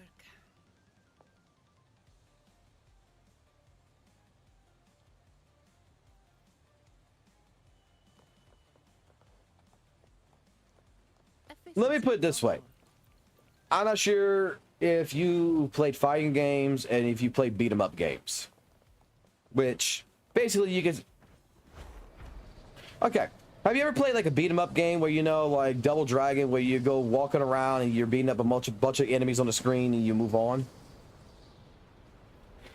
WUWA in the beginning to me was a fighting game like Guilty Gear, okay? It was a fighting game and it's turned into a beat 'em up. It's a combat game, 100%. But before, where execution, timing, and everything really fucking mattered, it's no longer like that. Now I'm playing a beat 'em up game where I'm just going around and I'm beating the shit out of things. There's really no emphasis on me having to do perfect. This is like my argument to fucking someone like Maggie with her theory crafting. I get her numbers are completely correct. I understand where she's coming from. She's 100% correct on her numbers. But at the end of the fucking day, she's fucking insane to fucking do that shit when it doesn't fucking matter. Because the game has no need for it. I hate to say it this way, and I don't want to offend fucking Maggie on it, but Maggie's theory crafting does not have a purpose in WUWA. I don't need to know the perfect fucking rotations. I don't need to know that my rotation's fucking perfect here. I can fuck up in the middle of a fucking battle in a tactical hologram boss in this fucking game, and I can still win. I can make multiple fucking mistakes and still win. To go and...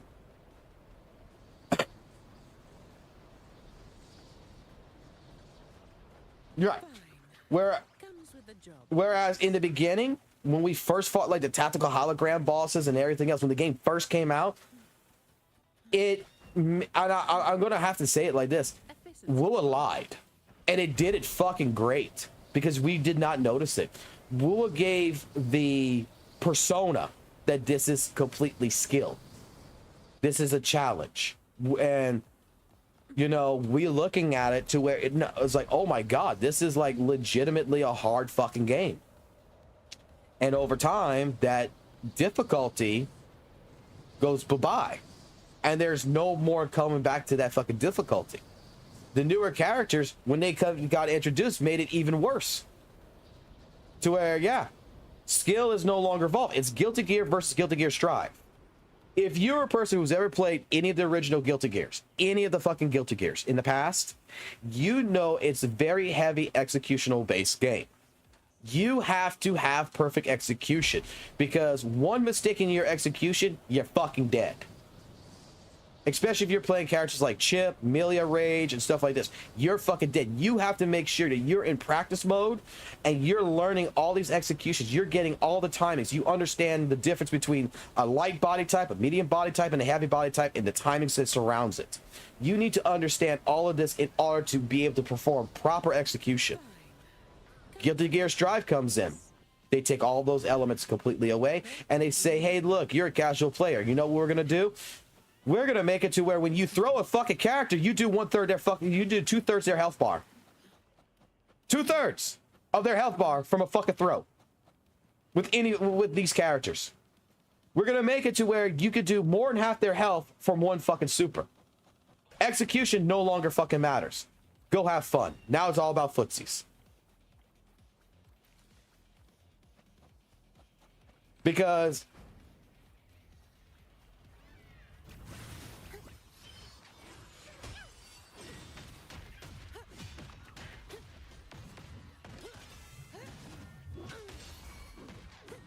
Sentinel protect.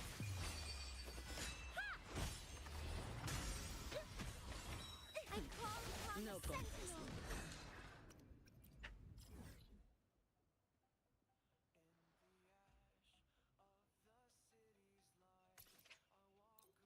don't worry, don't worry. According to the leaks, they're gonna fix that.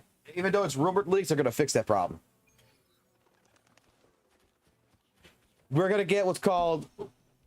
No, they're gonna fucking give you an alternative version of him, which is gonna be a 5-star limited character. They're gonna do PGR. They're gonna give you alternative versions of characters now. So you're gonna get a Yang Yang, which is a 4-star, and you're gonna get a Yang Yang that's a 5-star limited one. Astral modulation. How do you feel? How do you feel about that one? Sentinel protect. Rover, be my salvation.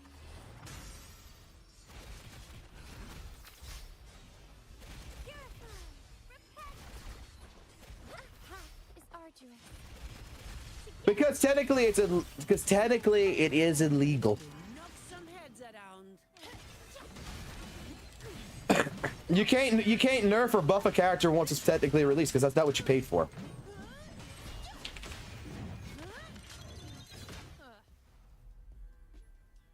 Now I have a report to write. Efficiency. That's why echoes and everything else need to be buffed. Now I want to make a notice on something.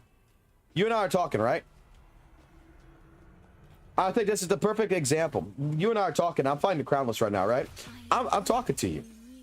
I'm listening to you. I'm talking to you. And I'm not concentrating on this fucking fight. And I've just beaten them. And I'm doing it again. This is what I mean by WUWA is fucking easy. This is what I mean that the skill level has fucking ultimately fucking changed compared to what it used to be. Because in the back of the day, I would have to be legitimately focusing all my attention on this fucking fight 100% and ignoring you throughout this entire thing. But now I could just fucking do this and where's the skill? Waste of time.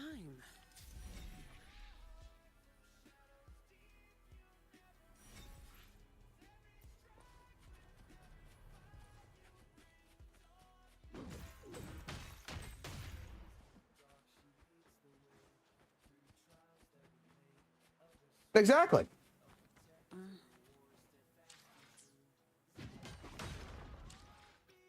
Did I not tell you? You correct me if I'm wrong, sir. Did I not tell you with Camellia that when Camellia was first introduced, I said your fucking character GN's no longer brain dead? That I completely told you that now fucking GN's got a brain. Because Camellia has taken over the fucking bullshit of being the fucking stupid. I am graft you knew. You're wide open. Unstoppable. Till my last breath. Together we will Be reduced to cinders. I mean, Donnie's a different type of beast. Carlotta's a different type of beast. Lend me your power. I mean, the new characters in general have just been absolutely some of the best. Like right now, I'm actually having to concentrate right now on this fight more than the conversation. And I'm playing GN and I'm playing fucking Changli. I can't just fucking clearly focus my attention only on you. Because I almost died like 2 fucking times with GN and fucking Changli there.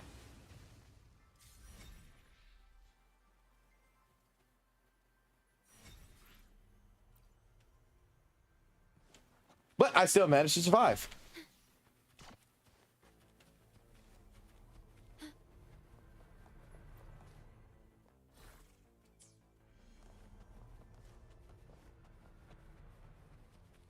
Let me put it this way. Here's the funny thing. Here's the fucking funny thing about this entire team structure, right? Changli is summon 6. Fucking Shorekeeper summon 6. GN summon 6. R5 weapon, R3 weapon, R2 weapon. Only one's got an R5 is GN. Okay? My Zanny is a fucking summon 4, with Shorekeeper a summon 6, and Phoebe is a summon 0. And I did not have to fucking think once in that entire fucking fight like I had to think with this fucking fight.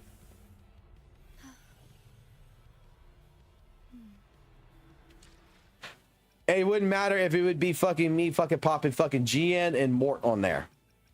It wouldn't be the... Dragging me out of my lab for this. You better have a good reason. Yes. 100%. But like, I haven't built up my characters and everything else either too, which I completely understand. But this is summon 6. This is credit card. This is fucking credit card money right here. Okay? With just basic fucking echoes and shit. What I'm saying is I got to summon 4 fucking Zanny. I got a fucking team that is designed with a fucking parry, everything else just to bust through shit. That I don't have to think. It's brain dead. You're 100% right. New characters are completely brain dead. It's Guilty Gear Strive. I don't have to execute. I don't have to think about my execution. I don't have to think about my rotation. I don't have to think about anything. I don't have to worry that the boss is going to dash through my fucking GN because I got a fucking shield that I could just parry if I need to right then and there, and it's just going to counterattack it right off the bat. I don't have to dodge. I can tank. GN is a glass cannon to a certain degree. He's not a tank.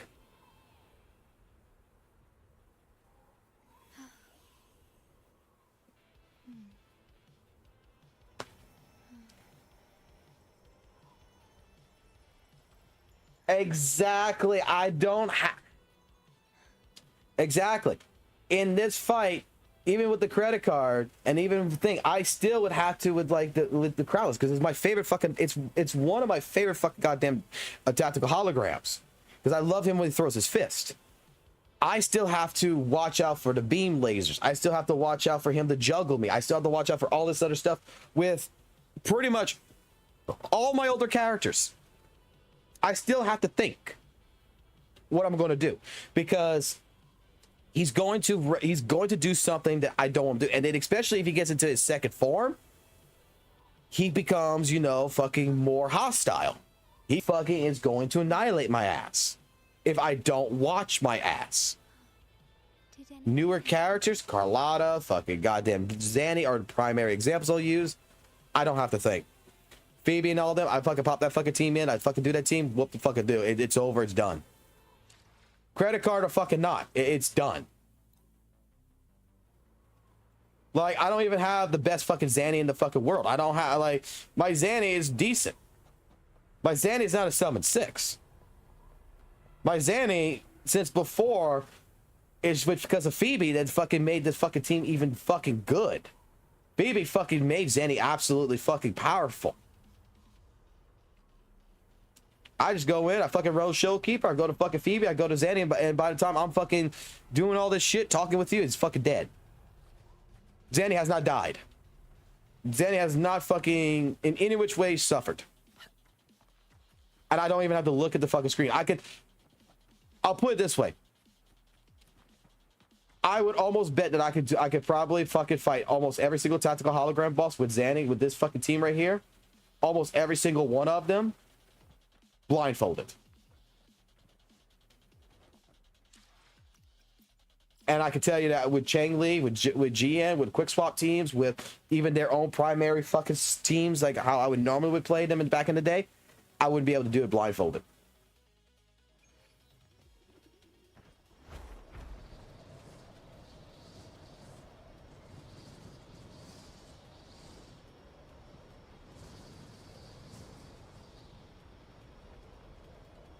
All right.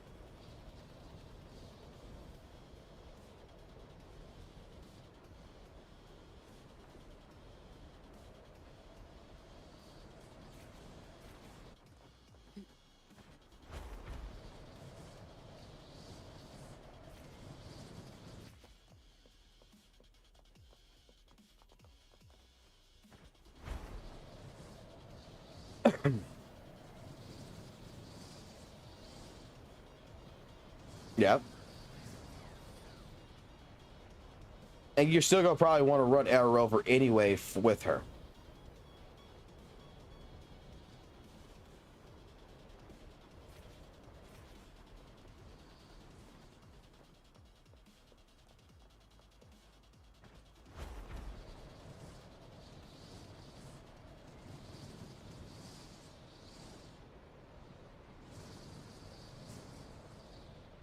True. Yeah, I get what you're saying. Basically, you have to choose. Are you going to use a Spectral Rover or are you going to use an Arrow Rover? Perfect window blind.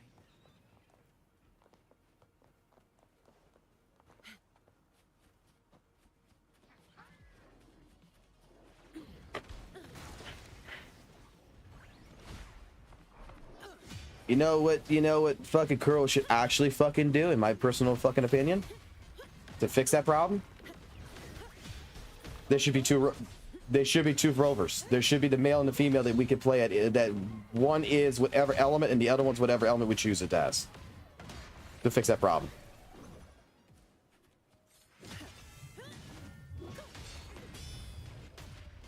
True. I mean, forces. In the regards for someone like Zanny, but I'll put it like this: Spectral Rover for Zanny is kind of shit. It's really shitty. It really is. I was trying not to get Phoebe. I really was trying not at all to get Phoebe, and I was trying to use Spectral Rover. The only way he builds up her fucking stacks is with his ult, and he doesn't even build the stacks up like a decent amount. He builds it up shittily. Like into.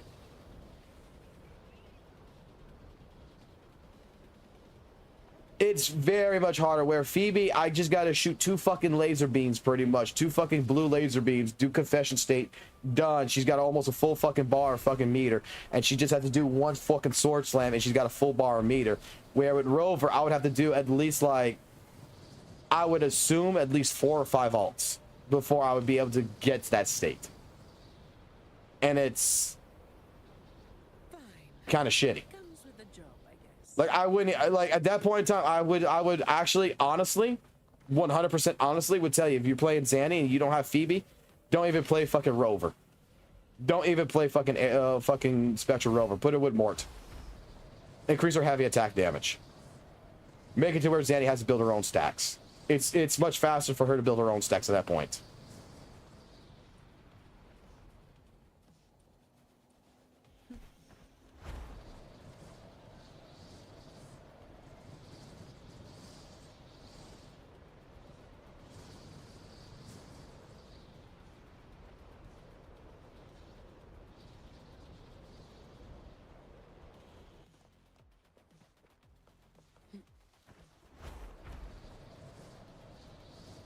Well, 100%. There's always ways around it.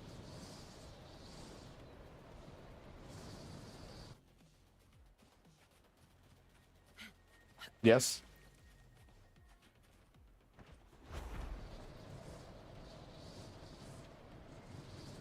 And if you can't even get a Verena, and let's be honest, even if you can't get a Verena, Baichi works just as good. To be completely honest, for free to play. Your sacrifice is some your sacrifice is some attack damage, but she does have the orb that you can collect on the ground, which does amplify your damage. You just gotta, when you swap over to her, you just gotta make sure you leave it there. You go to Mort, you just gotta make sure that Mort doesn't grab that fucking orb, and then when Jian comes in, Jian's the one that grabs it. You can still play with Baichi, and that's 2 4-stars on a fucking 5-star unlimited, and you can still complete the content with no problems. Because you know I'm an advocate that I don't like Verana. And before fucking Shorekeeper was even released, when I was playing GN, that was the team. And it completed the Tower Adversity, it completed Tactical Hologram bosses. It worked. All y'all motherfuckers go ahead and tell me, no, play Verana because she... I don't want to play a fucking lolly, you goddamn son of a bitches. I don't want to be accused of what Satona's accused someone of. I don't play fucking children. Because that shit happens. It's a fucking video game. I'm fucking looking at a unit as a piece of fucking armor, and then you're fucking trying to say that I'm looking at a child like a piece of fucking meat. That's why I refuse to play. Yeah, I refuse to play like Verana. I refuse to play Encore. I refuse to play Yoo-Hoo. Because you're gonna have some dickhead that's going to fucking try to say that there's an agenda behind it when there's not.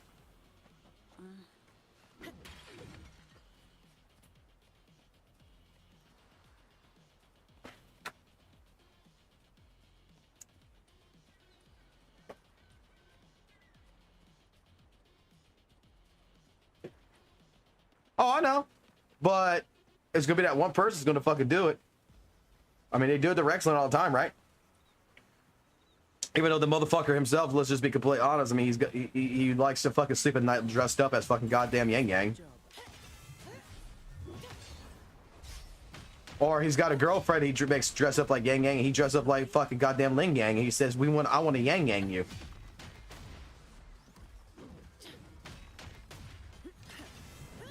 I know.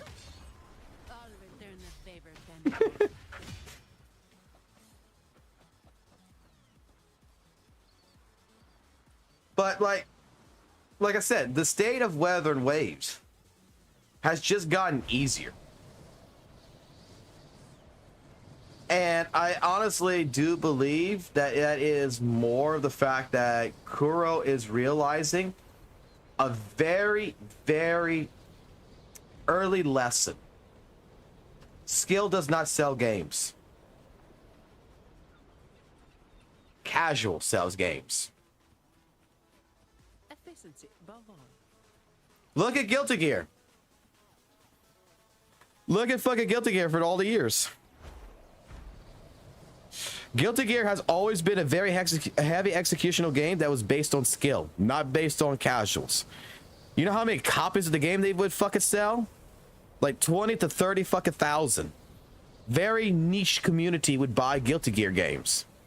Nobody wanted to play because it was too fucking hard to fucking play. You need to know what instant air dashing is. You need to understand how to do a 6-6 fucking heavy slash. You need to know all these fucking little executional fucking combos, and you need to understand the fucking how to do dust loops and do absolute perfect timing. Strive comes in, motherfuck, the game is fucking built for casuals, and guess what? The game fucking sells over 1 million fucking copies. Because everybody and their fucking brother can play fucking Guilty Gear Strive and feel like they're a fucking Evolution fucking tournament professional.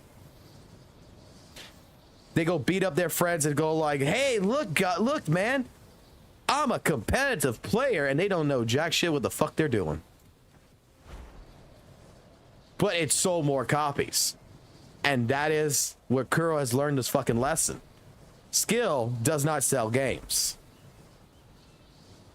Flashy, big numbers, and big titties sell games. I mean, look at fucking 2.0. You want to know what the ratio of women versus men is? We only got one fucking male DPS. Well, I mean, not even DPS, excuse me. We got one male character, Brant. Every other fucking character has been female. And God forbid we beat fucking Genshin on fucking gacha revenue by $1 million. Because why? Because why? Sex. Because jellyfish bitch was fucking rotating a fucking cherry in her tongue.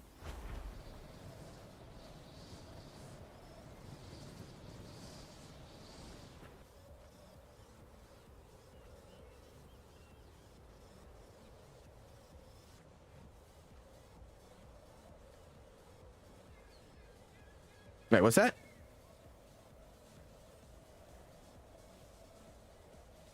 Uh-huh.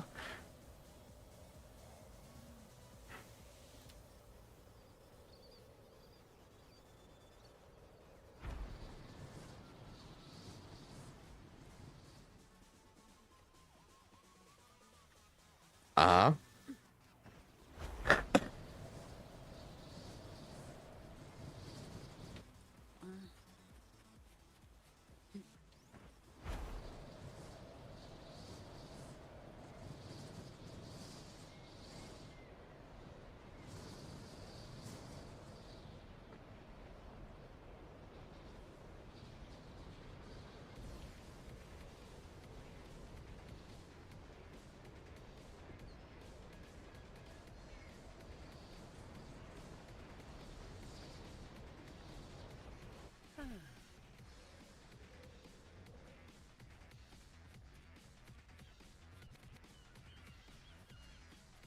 Yeah.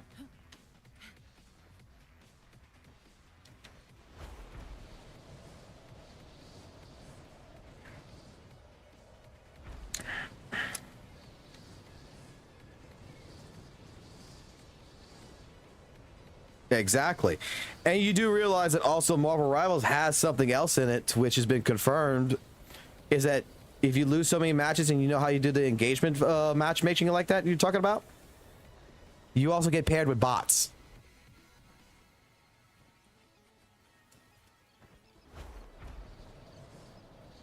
Like, it's fucking stupid.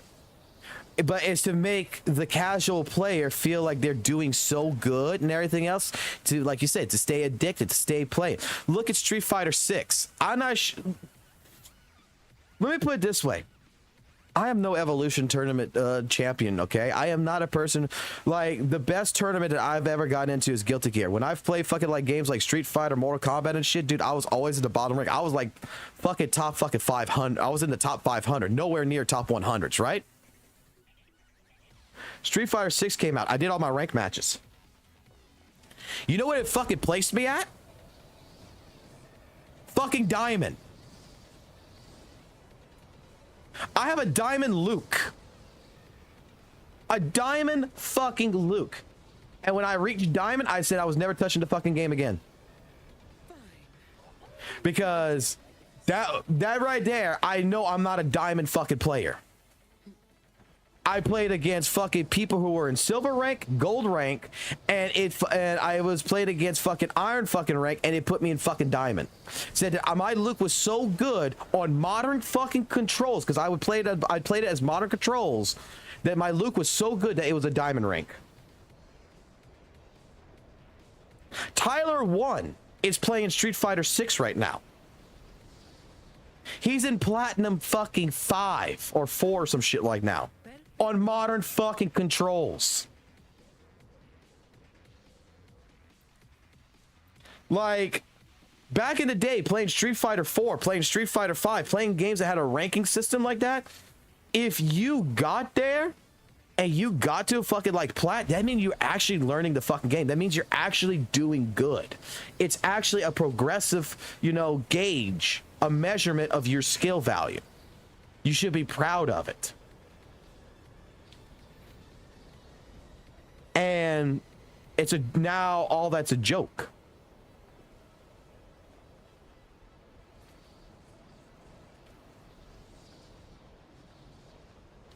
And that is the main reason why Genshin Impact for the fucking longest time still is one of the highest grossing fucking goddamn gacha games, because they realize something.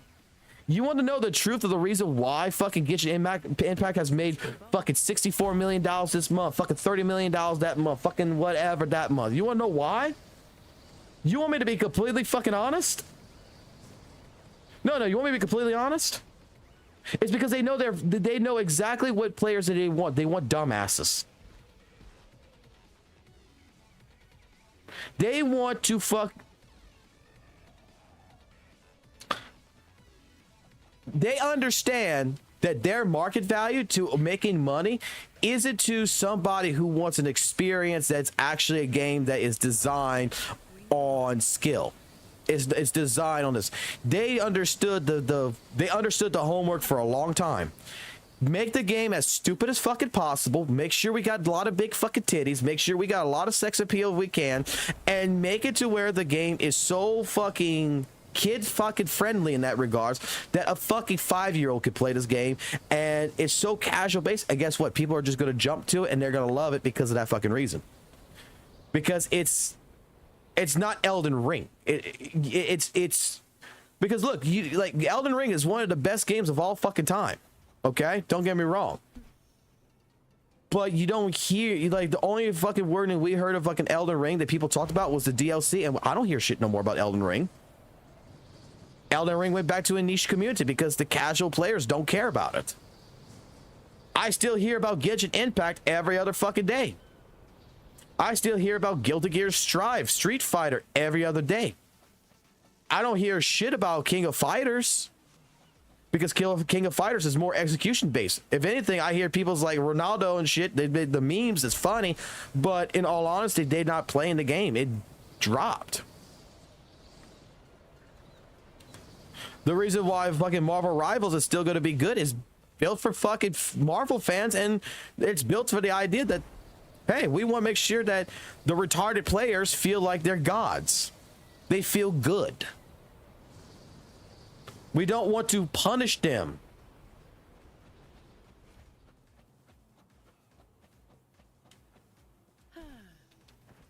Yeah, I got a friend who loved Marvel Rivals. Guess what he's playing now? He fucking swore up and down about Marvel Rivals. Guess what he's playing now? Overwatch.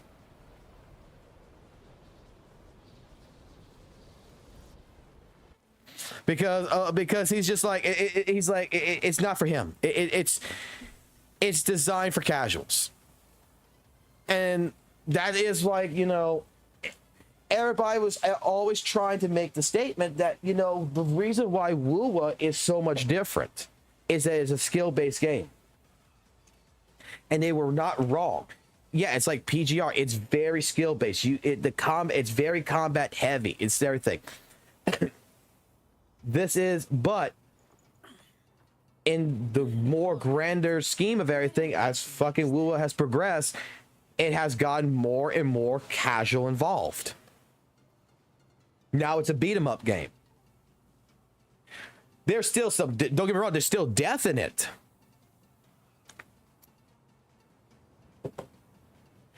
Yeah, they give you the tools to bypass the difficulty 100%. The thing about Wuthering Waves, 100%. Is there still a skill-based level in it? Yes, there is. But you don't need to fucking do it no more.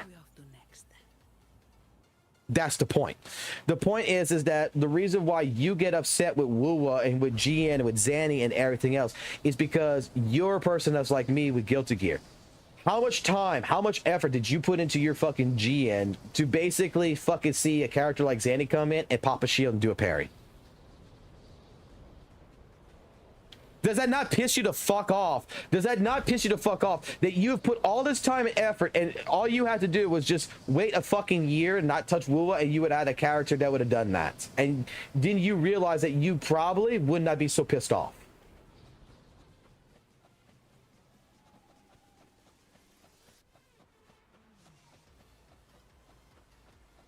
Efficiency above all.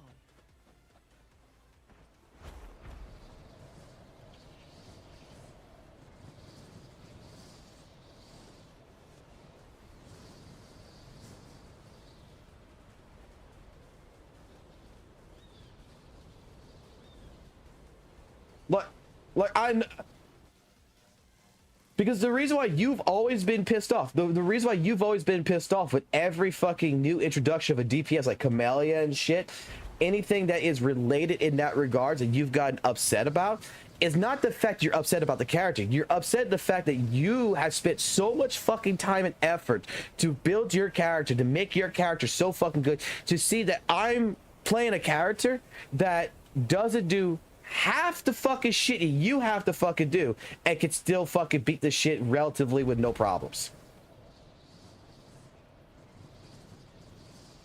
Which makes you feel like your character is been invalidated. Why the fuck does GN not have a permanent fucking alt in the right? New characters coming out. Zelda bitch is coming out. Why does the GN not have a permanent fucking alt like she fucking does, and I can just spin and be a Beyblade the entire fucking time in a fight? Why the fuck do I have to suffer and be the fucking professional fucking player when the casual player is just going to fucking kill these bosses in fucking 10 seconds faster than me because they get a free button?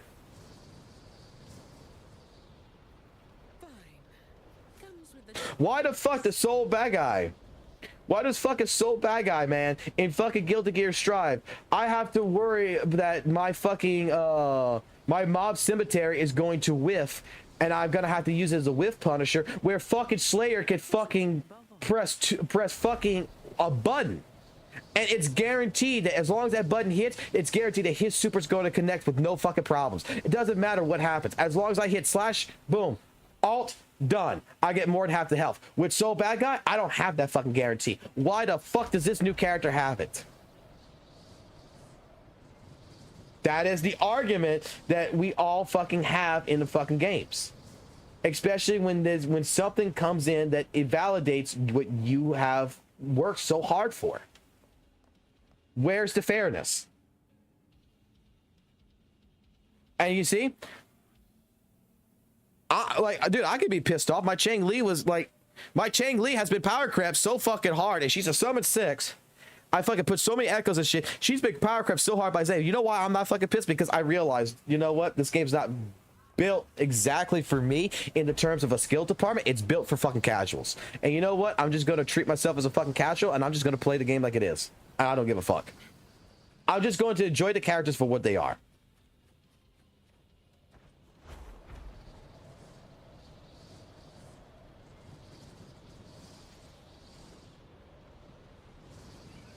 That's why, like I said, like 100%, that is the real reason behind it. All this fucking bullshit, all this in-depth analysts, you know, that, like, look, no offense to Ethan, because I do like Ethan as a content creator. I really fucking do. No offense to him. No offense to fucking Maggie. No offense to, you know, really any fucking CC that goes into the fucking depths of the fucking skill mechanics of this game, but it's fucking useless. It's a single player fucking game. There's no competitive aspect to it. There's no fucking rhyme or reason to really fucking worry about that shit. Play it casually and just enjoy the fucking game for what it is. What's the fucking point of arguing whether or not, you know, GN's been power crept or not? What's the point about it? As long as you're able to complete the fucking content, do everything else, and get all your awards, who gives a fuck if Danny over here's got a fucking parry shield? I understand that it hurts, you know, because you really worked on something, but at the end of the day, does it fucking matter anymore? We've taken the idea that characters are based on skill, and we have come to the conclusion that characters are based on who's got the best fucking credit card to buy the best fucking character that can fucking just fucking do shit faster. Power creeping has been in Wuthering Waves, like I stated earlier, and I'll say it again. It's been here since 1.1. It's just that WUWA is not what it used to be. And it took Kuro a little while to figure that shit out. Basically, Kuro said to you this: Noisy, we know you like characters like GN. We know you like, you know, actually, you know, playing games like Sekiro and, you know, really wanting to understand mechanics and really wanting to push your limits. But guess what? Fuck you, because I can sell 12 copies of a fucking character before I can sell 12 characters of a character with big fucking titties that fucking does less work and is more powerful than trying to appeal to you. You're not the person we need to appeal to. I need to go appeal to that fucking guy that's over there in that closet over there that's fucking hugging his waifu fucking statue.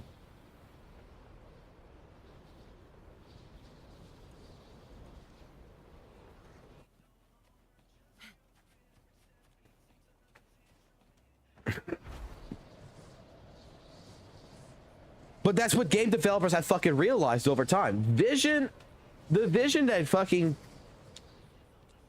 Let me put it like this. I'm pissed at Kazan as well. You want to know the reason why I haven't played Kazan? Fine. Comes with the job, I guess. So, the first time I played Kazan, and I did it on a live stream when the game first came out, right? You remember the dragon boss I was fighting against and all that shit? We beat him on vanilla. Casual players got upset. They nerfed him.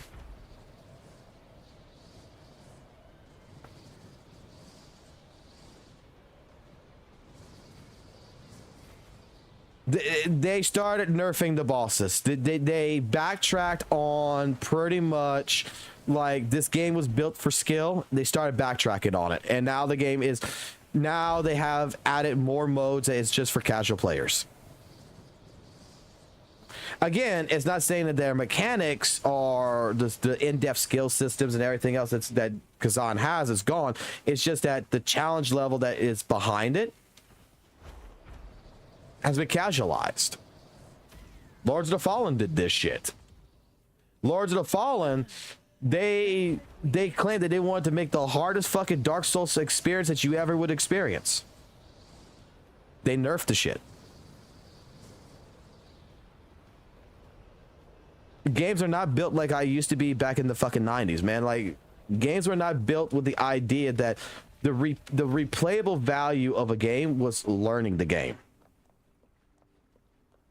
That was the enjoyment. I'm not sure, like, I'm gonna even ask the chat this one. Has anyone ever played Ninja Gaiden? Like the original Ninja Gaidens, not fucking the new shit. Like Ninja Gaiden back on Xbox and shit. Those games were designed to where it was to kick your ass, but you were going to learn the stage. You were going to learn the enemy patterns. You were going to learn. And then when you finally beat it, guess what? You learned it. And then when you replay the game, it got easier. When you replayed, it got easier. Because the game made you master itself. It didn't hold your hand. It didn't hold your hand and tell you that you had to do this. It said, figure it the fuck out, goodbye. And in all honesty, Ninja Gaiden's a short ass fucking game. If you really fucking want to go look at it, it's a short game. It's like, in all honesty, you could beat the game in less than an hour. But in order to beat it in less than an hour, you got to master the fucking game. You got to really understand what the fuck you're doing. You got to master it. And then you can beat it in an hour. That's the replayable value behind it. Nowadays, everybody wants to cheat. Everybody wants it just given to them. And WUWA was no exception. I mean, you know how many people say I have bad takes about WUWA, right? You know this noise. People have fucking said this shit 100 times. You want to know what a bad take is? I'll tell you, here's a bad take for you. You see how right here on my, if you watch my stream here real quick, you see right here how it's got the gold for spectral damage on this echo, crit damage, crit rate heavy, but the other ones right here, this attack and this resonant liberation, this defense is not highlighted. WUWA dumbed itself down so much to make sure that players understood what fucking stats you want. They color coded it for you. They highlighted it for you because they want to make sure that someone who does not need to think, they just show it to you. That they legitimately regard it that the player is so fucking dumb that they can't fucking read. Let's color code it.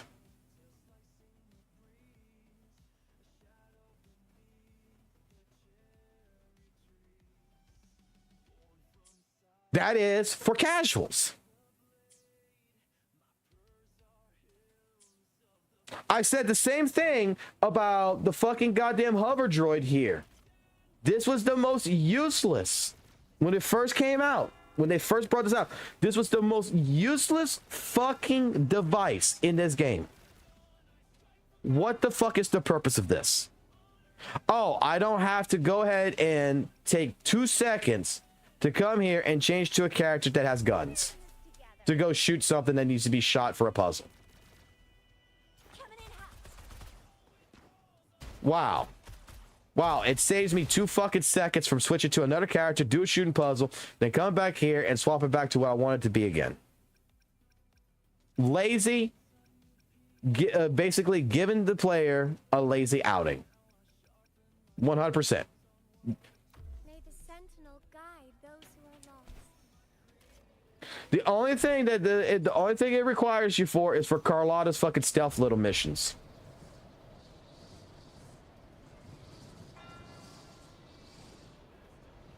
When you're shooting the light, when you're shooting the lights. Otherwise, the hover droid has no fucking purpose. Oh, but it allows me to go ahead and get resources. Oh my god, I fucking love this shit with the fucking, especially with F2P players. No offense, motherfuckers, on this shit, but it allows me to come over here and get all this material without actually fucking having to fucking hit it. One shot from the android, you see, like, go ahead and do this shit, right, Fox, do this. See, look, I can shoot it once and boom, look, I instantly get this, you know, all this resonator fucking material shit. Oh, wow, it saved you a whole whopping fucking 5 seconds. Bravo the fuck up. But again, what the fuck are you gonna do with those fucking resources? Well, it allows me to craft. Why would you be crafting shitty fucking weapons? No fucking offense here. Anybody who's gonna be playing fucking Wuthering fucking Waves that is so fucking worried, and that's the excuse they were giving me, is that it was for farming fucking materials to craft. And it's like, okay, what are we crafting today, boys? What the fuck do you want to craft? What fucking free-to-play weapon in the crafting zone is going to be better than you fucking just doing your dailies and pulling fucking pulls and getting blue fucking weapons and purple weapons from the fucking summoning page? Because last I fucking checked, right? Last I checked, when I fucking did crafting,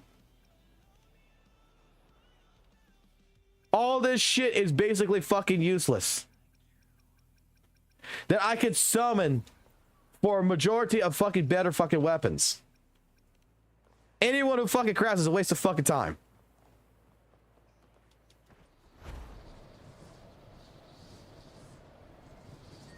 I mean, you're better off coming here fucking summoning for fucking goddamn the weapons right here. You're better off fucking summoning for Emerald Genesis. You want this, you know?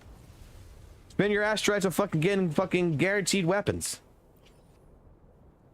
I mean, that blue weapon is still gonna be fucking better in the majority of the grand scheme than me fucking crafting this shit. It serves a better purpose. But the point is that the shooting droid was fucking a useless fucking add-on in this fucking game that has no real purpose except for the Carlotta story. And otherwise than that, it's a stealth fucking mission thing. Oh, I'm shooting a fucking light because it has a tag on it. They added a fucking mechanic in the game just to make sure that we're using the hover droid, because they actually put the hover droid in here for absolutely no fucking real purpose. It has no absolute purpose. It does not help you in combat. It does not help you in any which way, shape, form with anything you're doing on your day-to-day basis that you just can't do normally. It has no unique status. They had to create a unique status that lasted for less than 2 minutes. But it was like the biggest fucking L-tick that I ever given. It's so fucking useless. Flying has more of a fucking purpose in this game than fucking goddamn that shooting droid. And yet, flying has also caused another problem in Wuthering Waves. We technically discussed this last night and the night before. Renesita introducing flying legitimately cut the game time down for 2.0.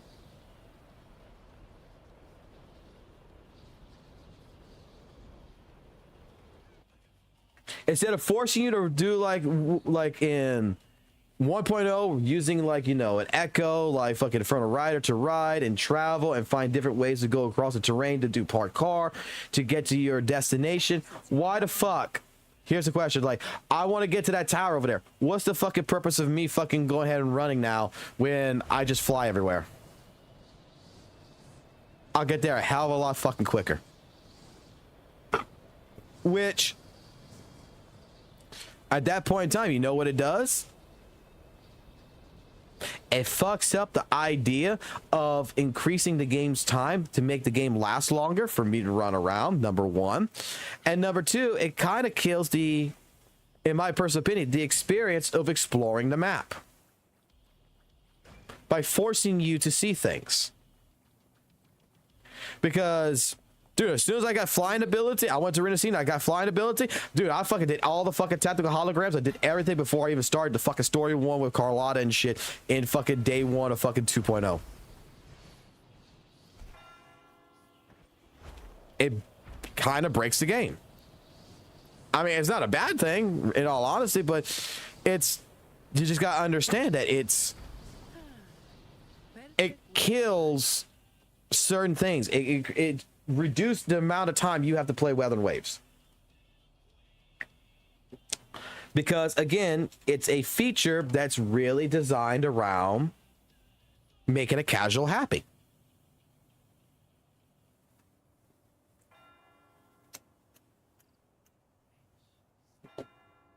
And you want to know the funniest thing I'm going to tell you, Noisy? If this shit keeps happening, to where we completely cater more to the casuals and Wuthering Waves, and we keep doing this, let's just say for another 2 years, guess what's going to end up happening? Genshin is going to become the skilled game.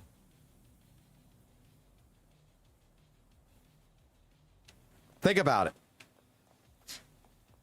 Because Genshin don't give a fuck about adding fucking versatility and shit in its game. It does not care about its players. It just cares about fucking dumbing shit down, but it doesn't care about fucking, you know, ease of access, really. And sooner or later, Genshin is going to be considered really the skilled game versus Wuthering Waves if we keep catering to casual concept.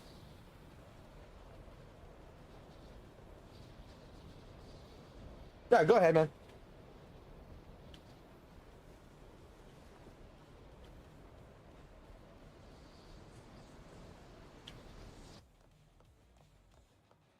You can't monetize fucking difficult games. I mean, no, I completely agree with that. But like I said, the conversation about WUWA, in fucking honest opinion, in honest review, WUWA 1.0 is a much harder fucking game than fucking WUWA 2.0. All of last year, Wuthering Waves had more of an in-depth system than what Wuthering Waves has now.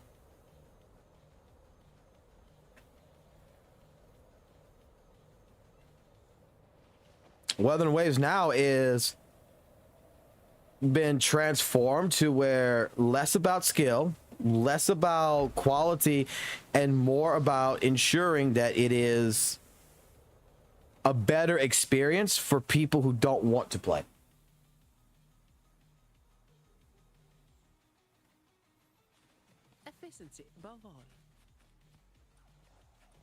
And there's nothing wrong with that.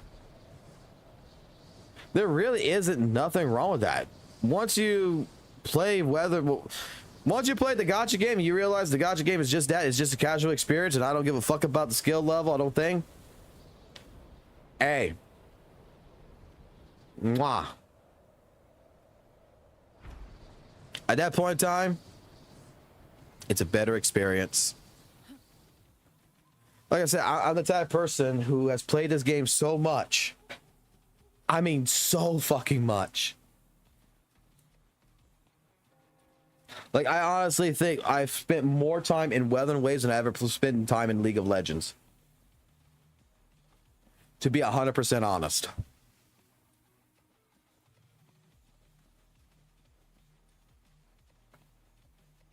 I think League of Legends spent more money in that League of Legends I ever spent in Wuthering Waves, but I've spent more time in WUWA to understand that there's a lot of things in here that does not matter. Echo schemes really don't fucking matter.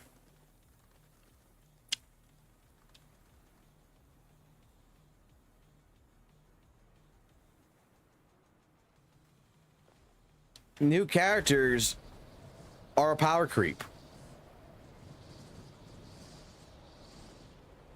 They just make the game, they just make it easier to fucking play. They make it to where I have to think less. I just press buttons and things die. I don't have to time shit no more. I don't have to worry about all the things that I had to in the beginning. I got an answer for everything, and it's basically slapped right there in front of my face. This is why I like games back in the fucking 90s. They call me a fucking boomer if you fucking want. But Mega Man X, I think Mega Man X was like one of the best games that gave you a tutorial stage without giving you a tutorial stage. That the very first fucking level of Mega Man X told you how to play the fucking entire game without holding your fucking hand. Comes with the job, I guess.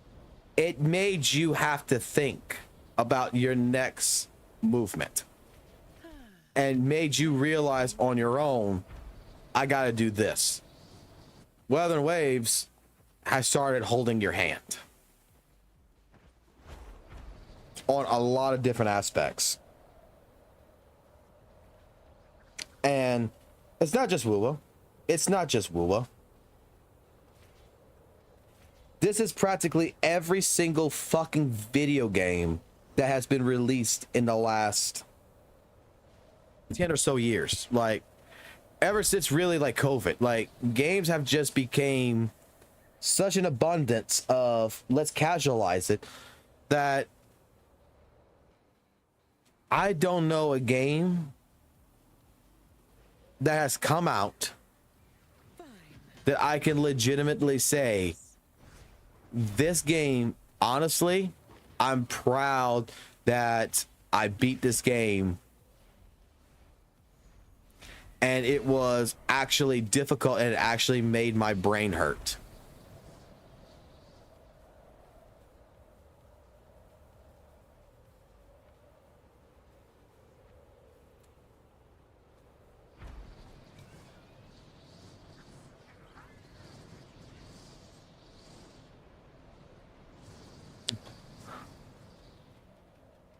Every game I've played in the last few years is pretty much been games that shut my brain off and enjoy it.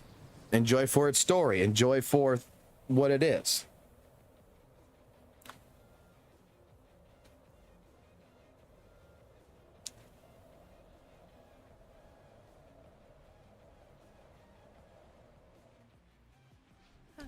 Yeah, I know exactly what you're talking about too. This shit right here. It's carnival time. Like, I could get a bunch of ass strikes, but the idea for behind all this is I need to invite people.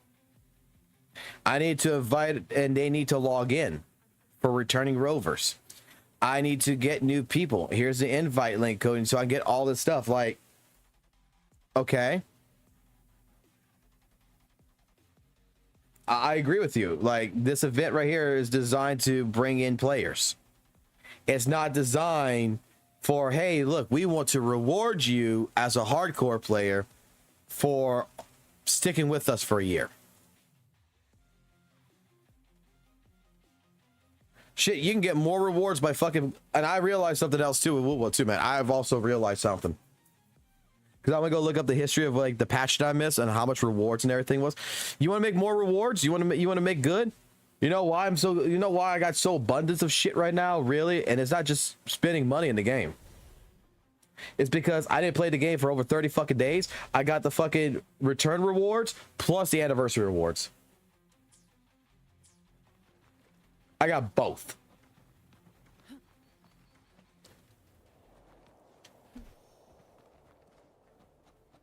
But someone who's been playing, you know, Wuthering Waves and never has stopped playing it, you don't get those rewards. You gotta stop playing to get the rewards.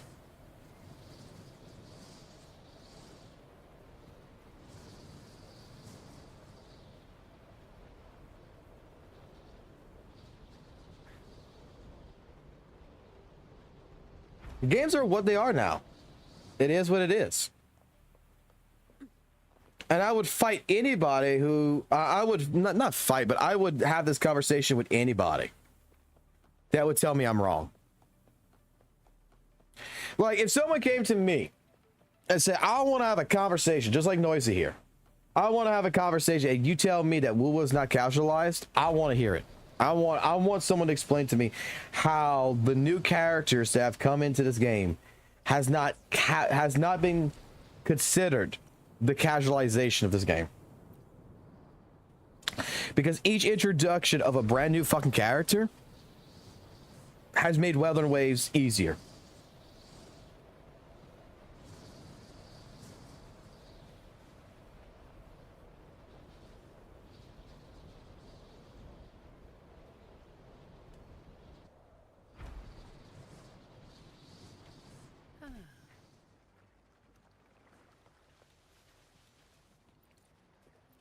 Casualization and sex sells. Those are the two fucking things that fucking sell everywhere. It took Kuro Games to realize that we needed to fucking put an actual sexual character, a fucking whore, in the game to outsell Genshin by 1 million.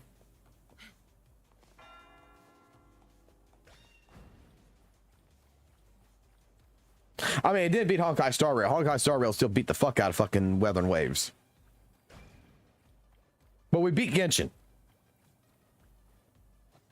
And it took a jellyfish bitch with a fucking goddamn tastic mark on her fucking tongue to do it. It took sloppy seconds to do it. Camellia wasn't there because Camellia didn't have the titties. Camellia didn't have that over sexual appeal. Jellyfish tits did. Hence why I don't have her. Goon baiting fucking went skyrocketing.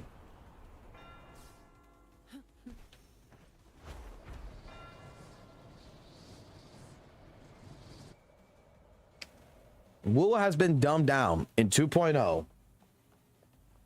If you want to talk about, like, we were talking about power creep. You want to talk about power creep? I'll tell you power creep. WUWA has been dumbed down so fucking much compared to what it used to be.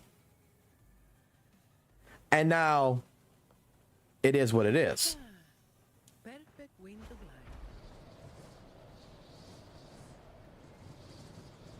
It really is. And before someone comes on my ass and says that I'm a Hoyle shill and I fucking hate Wuthering Waves, if you don't like Wuthering Waves, don't play Wuthering Waves, all those remarks, I like Wuthering Waves. I fucking love Zanny. I think this is the greatest fucking character that's been put into the game because it makes it fun. It is a fun character to play. But I'm not going to deny, and I'm not going to lie, and I'm not going to hide the fucking truth behind what fucking is going on in Wuthering Waves. I wouldn't be fucking streaming and playing Wuthering Waves if I did not fucking like it.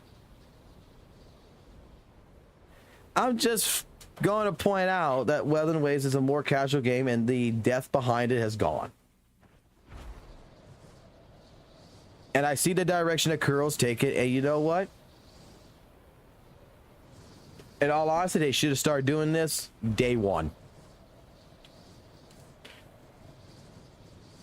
I'm a little upset at the fact that I felt like this game was more based on the idea that we need to have that they were going to create a game that was based more around skill than anything else.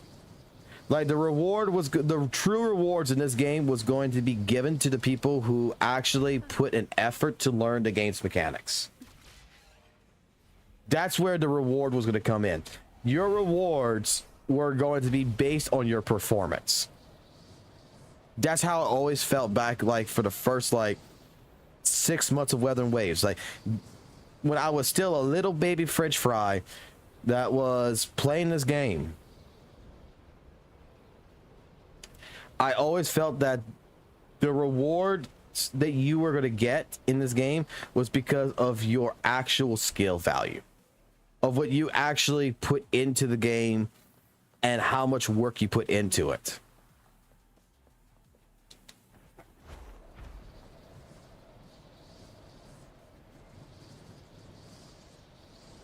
Basically, what I'm saying is that if you put in 100% work ethic into Wuthering Waves, I thought that that was where 100% the goal of what WUWA was trying to accomplish is that we're going to reward the people who put in 100% effort more than we're going to reward the person who puts 50% effort.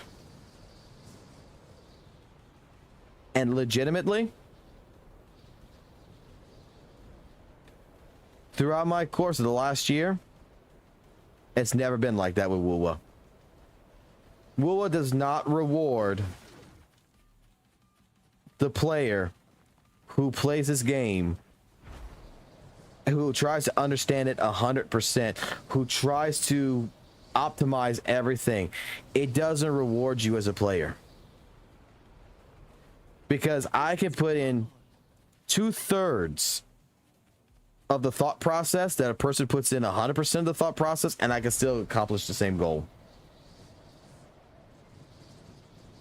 I mean, Anything I can help you with?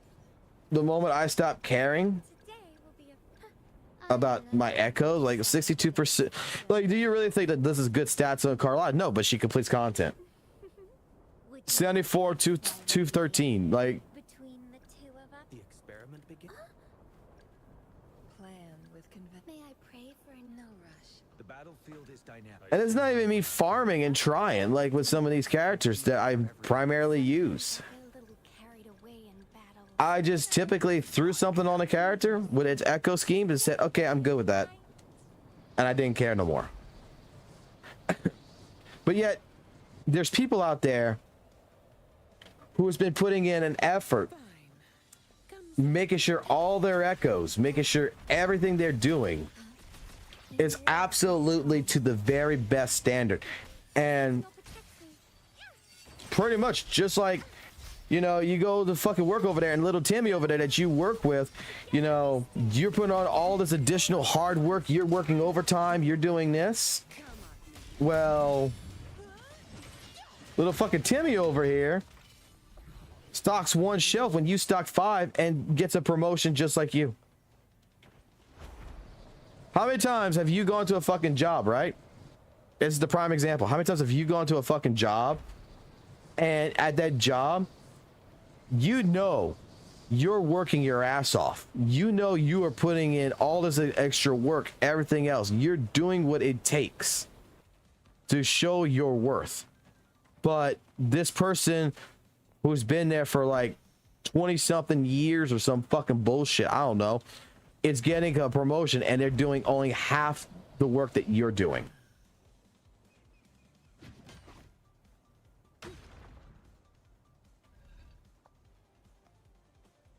That's what happened to Wuthering Waves.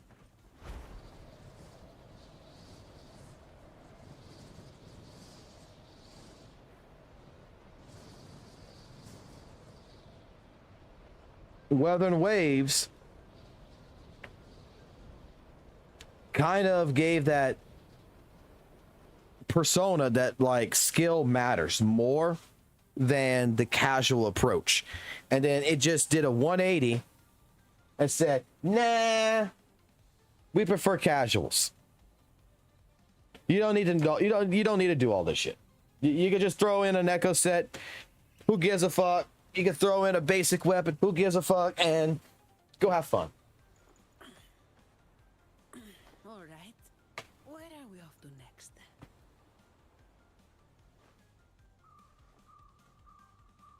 I mean, there's people completing fucking content in this fucking game that legitimately don't have good shit.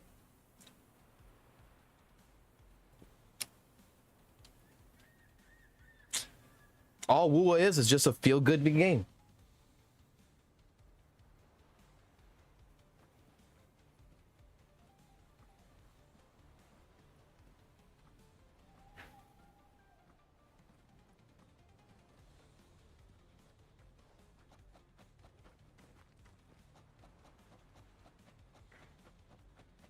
There's no high balance.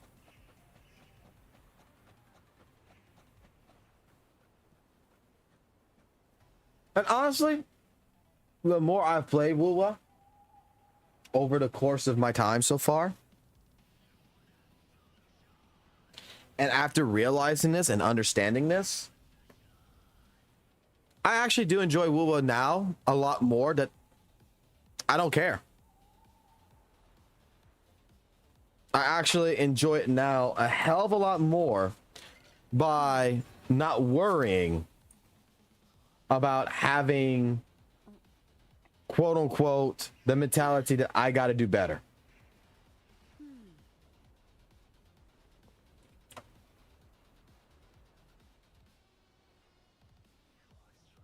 WUWA is just a fun game that I come in, I play, get all the good shit, get the fuck out.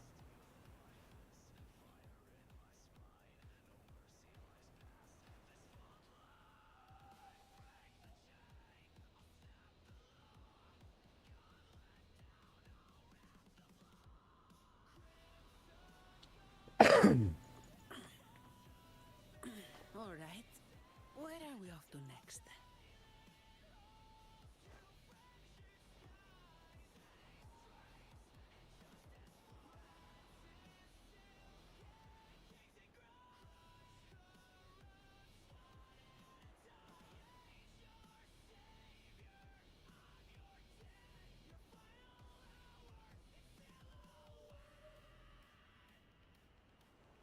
WUWA is good.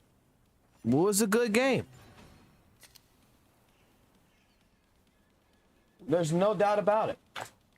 It's just that let's be fucking fair and let's be honest about what the state of Wuthering Waves actually fucking is.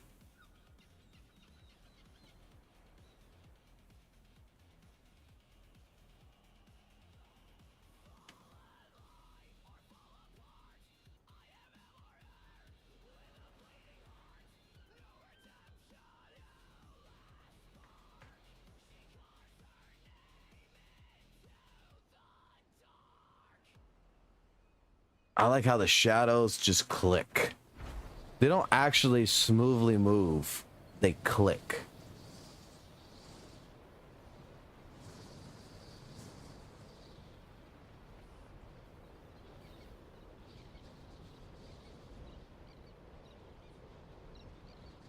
When you're far away, they just click.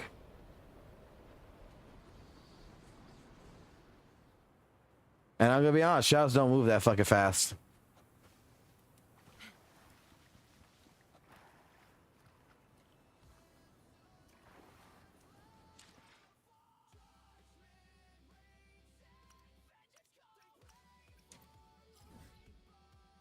I'm not saying WUWA's falling behind.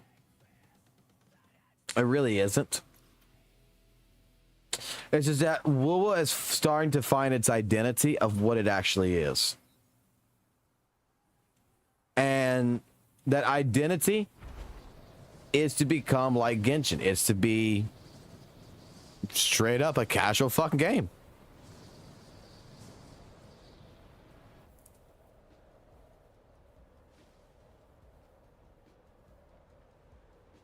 WUWA has always suffered in finding its identity in the gacha space.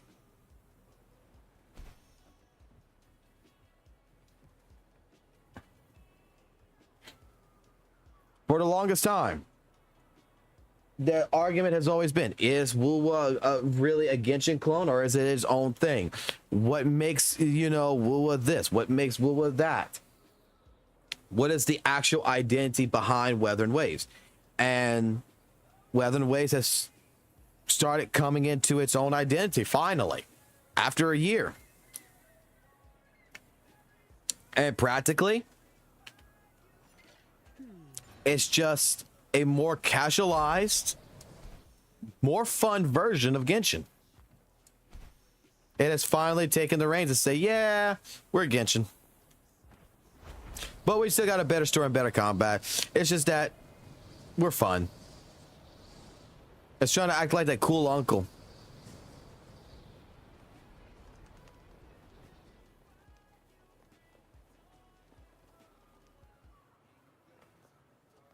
Don't doubt that one. But like I stated, I'm gonna say I don't honestly think it's better than Genshin or worse than Genshin. WUWA. I think Genshin and WUWA are exactly the same.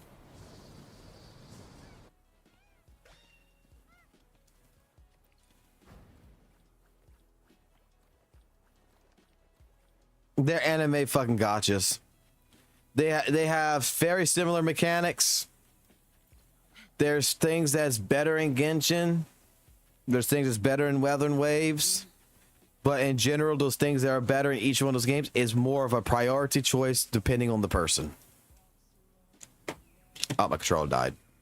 Oh, well. Let me plug that bitch into charge.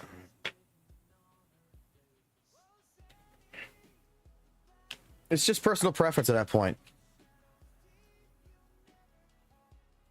It really is.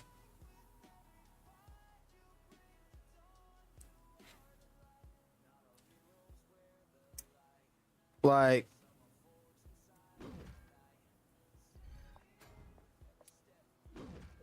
I'm sorry. WUWA and Genshin are so closely related that the things that are different about them is becoming more and more based on two things. The combat, which in all honesty, the combat started to become brain dead too. I'm not gonna lie. It's just faster combat, really. But the only other thing that makes this better than fucking Genshin, in my honest fucking opinion, taking away the combat scenario, okay? Let's just say we say combat is a personal preference. Let's just say that somebody out there prefers, you know, Genshin's combat over fucking WUWA's combat, okay? Just give them that. The only thing that makes Wuthering Waves absolutely god tier over fucking Genshin is the monetization behind it. It is cheaper to play WUWA. 100%. That's it. That's really the only difference between WUWA and Genshin, is that it is cheaper to play if you are a whale. It is cheaper to spend money in fucking WUWA than it is in Genshin. A character in fucking WUWA is not gonna cost me $1,000 fucking dollars. In Genshin, I know a friend who bought a fucking character in Genshin, who still buys characters in Genshin, just to try to summon 6 them, and has gone anywhere between $2,000 to $6,000 fucking dollars on a fucking character to get it summoned 6th.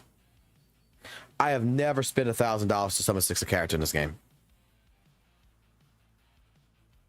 The only character in this game to summon 6 that cost me anything over more that I was comfortable with was Chang Li, and that was for $500 some dollars to summon 6er.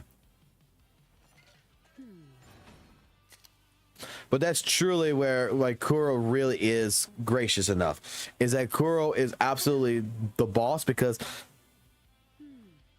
in terms of spending, WUWA's cheap.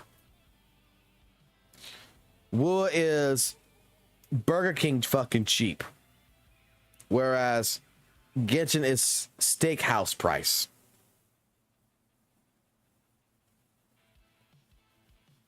In WUWA, I could just spend $400 and I could probably get close, if not summon 6 a character, get their weapon, be good to go. In Genshin, Maybe for $800, I can get somewhere. But I still won't be as close as I would be in WUWA. Time to get back to work. Genshin costs us more money at the end of the day. And I don't think any person who plays Genshin can disagree with me on that one.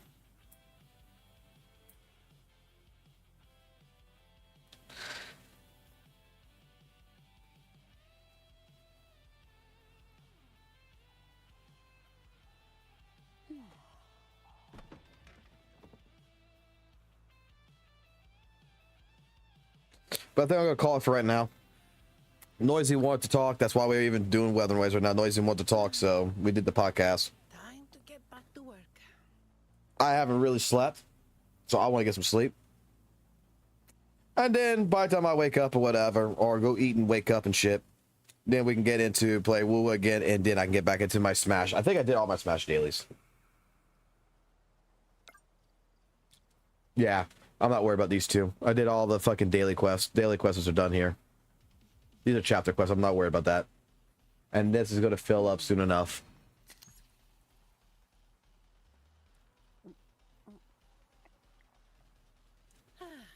So I'm good.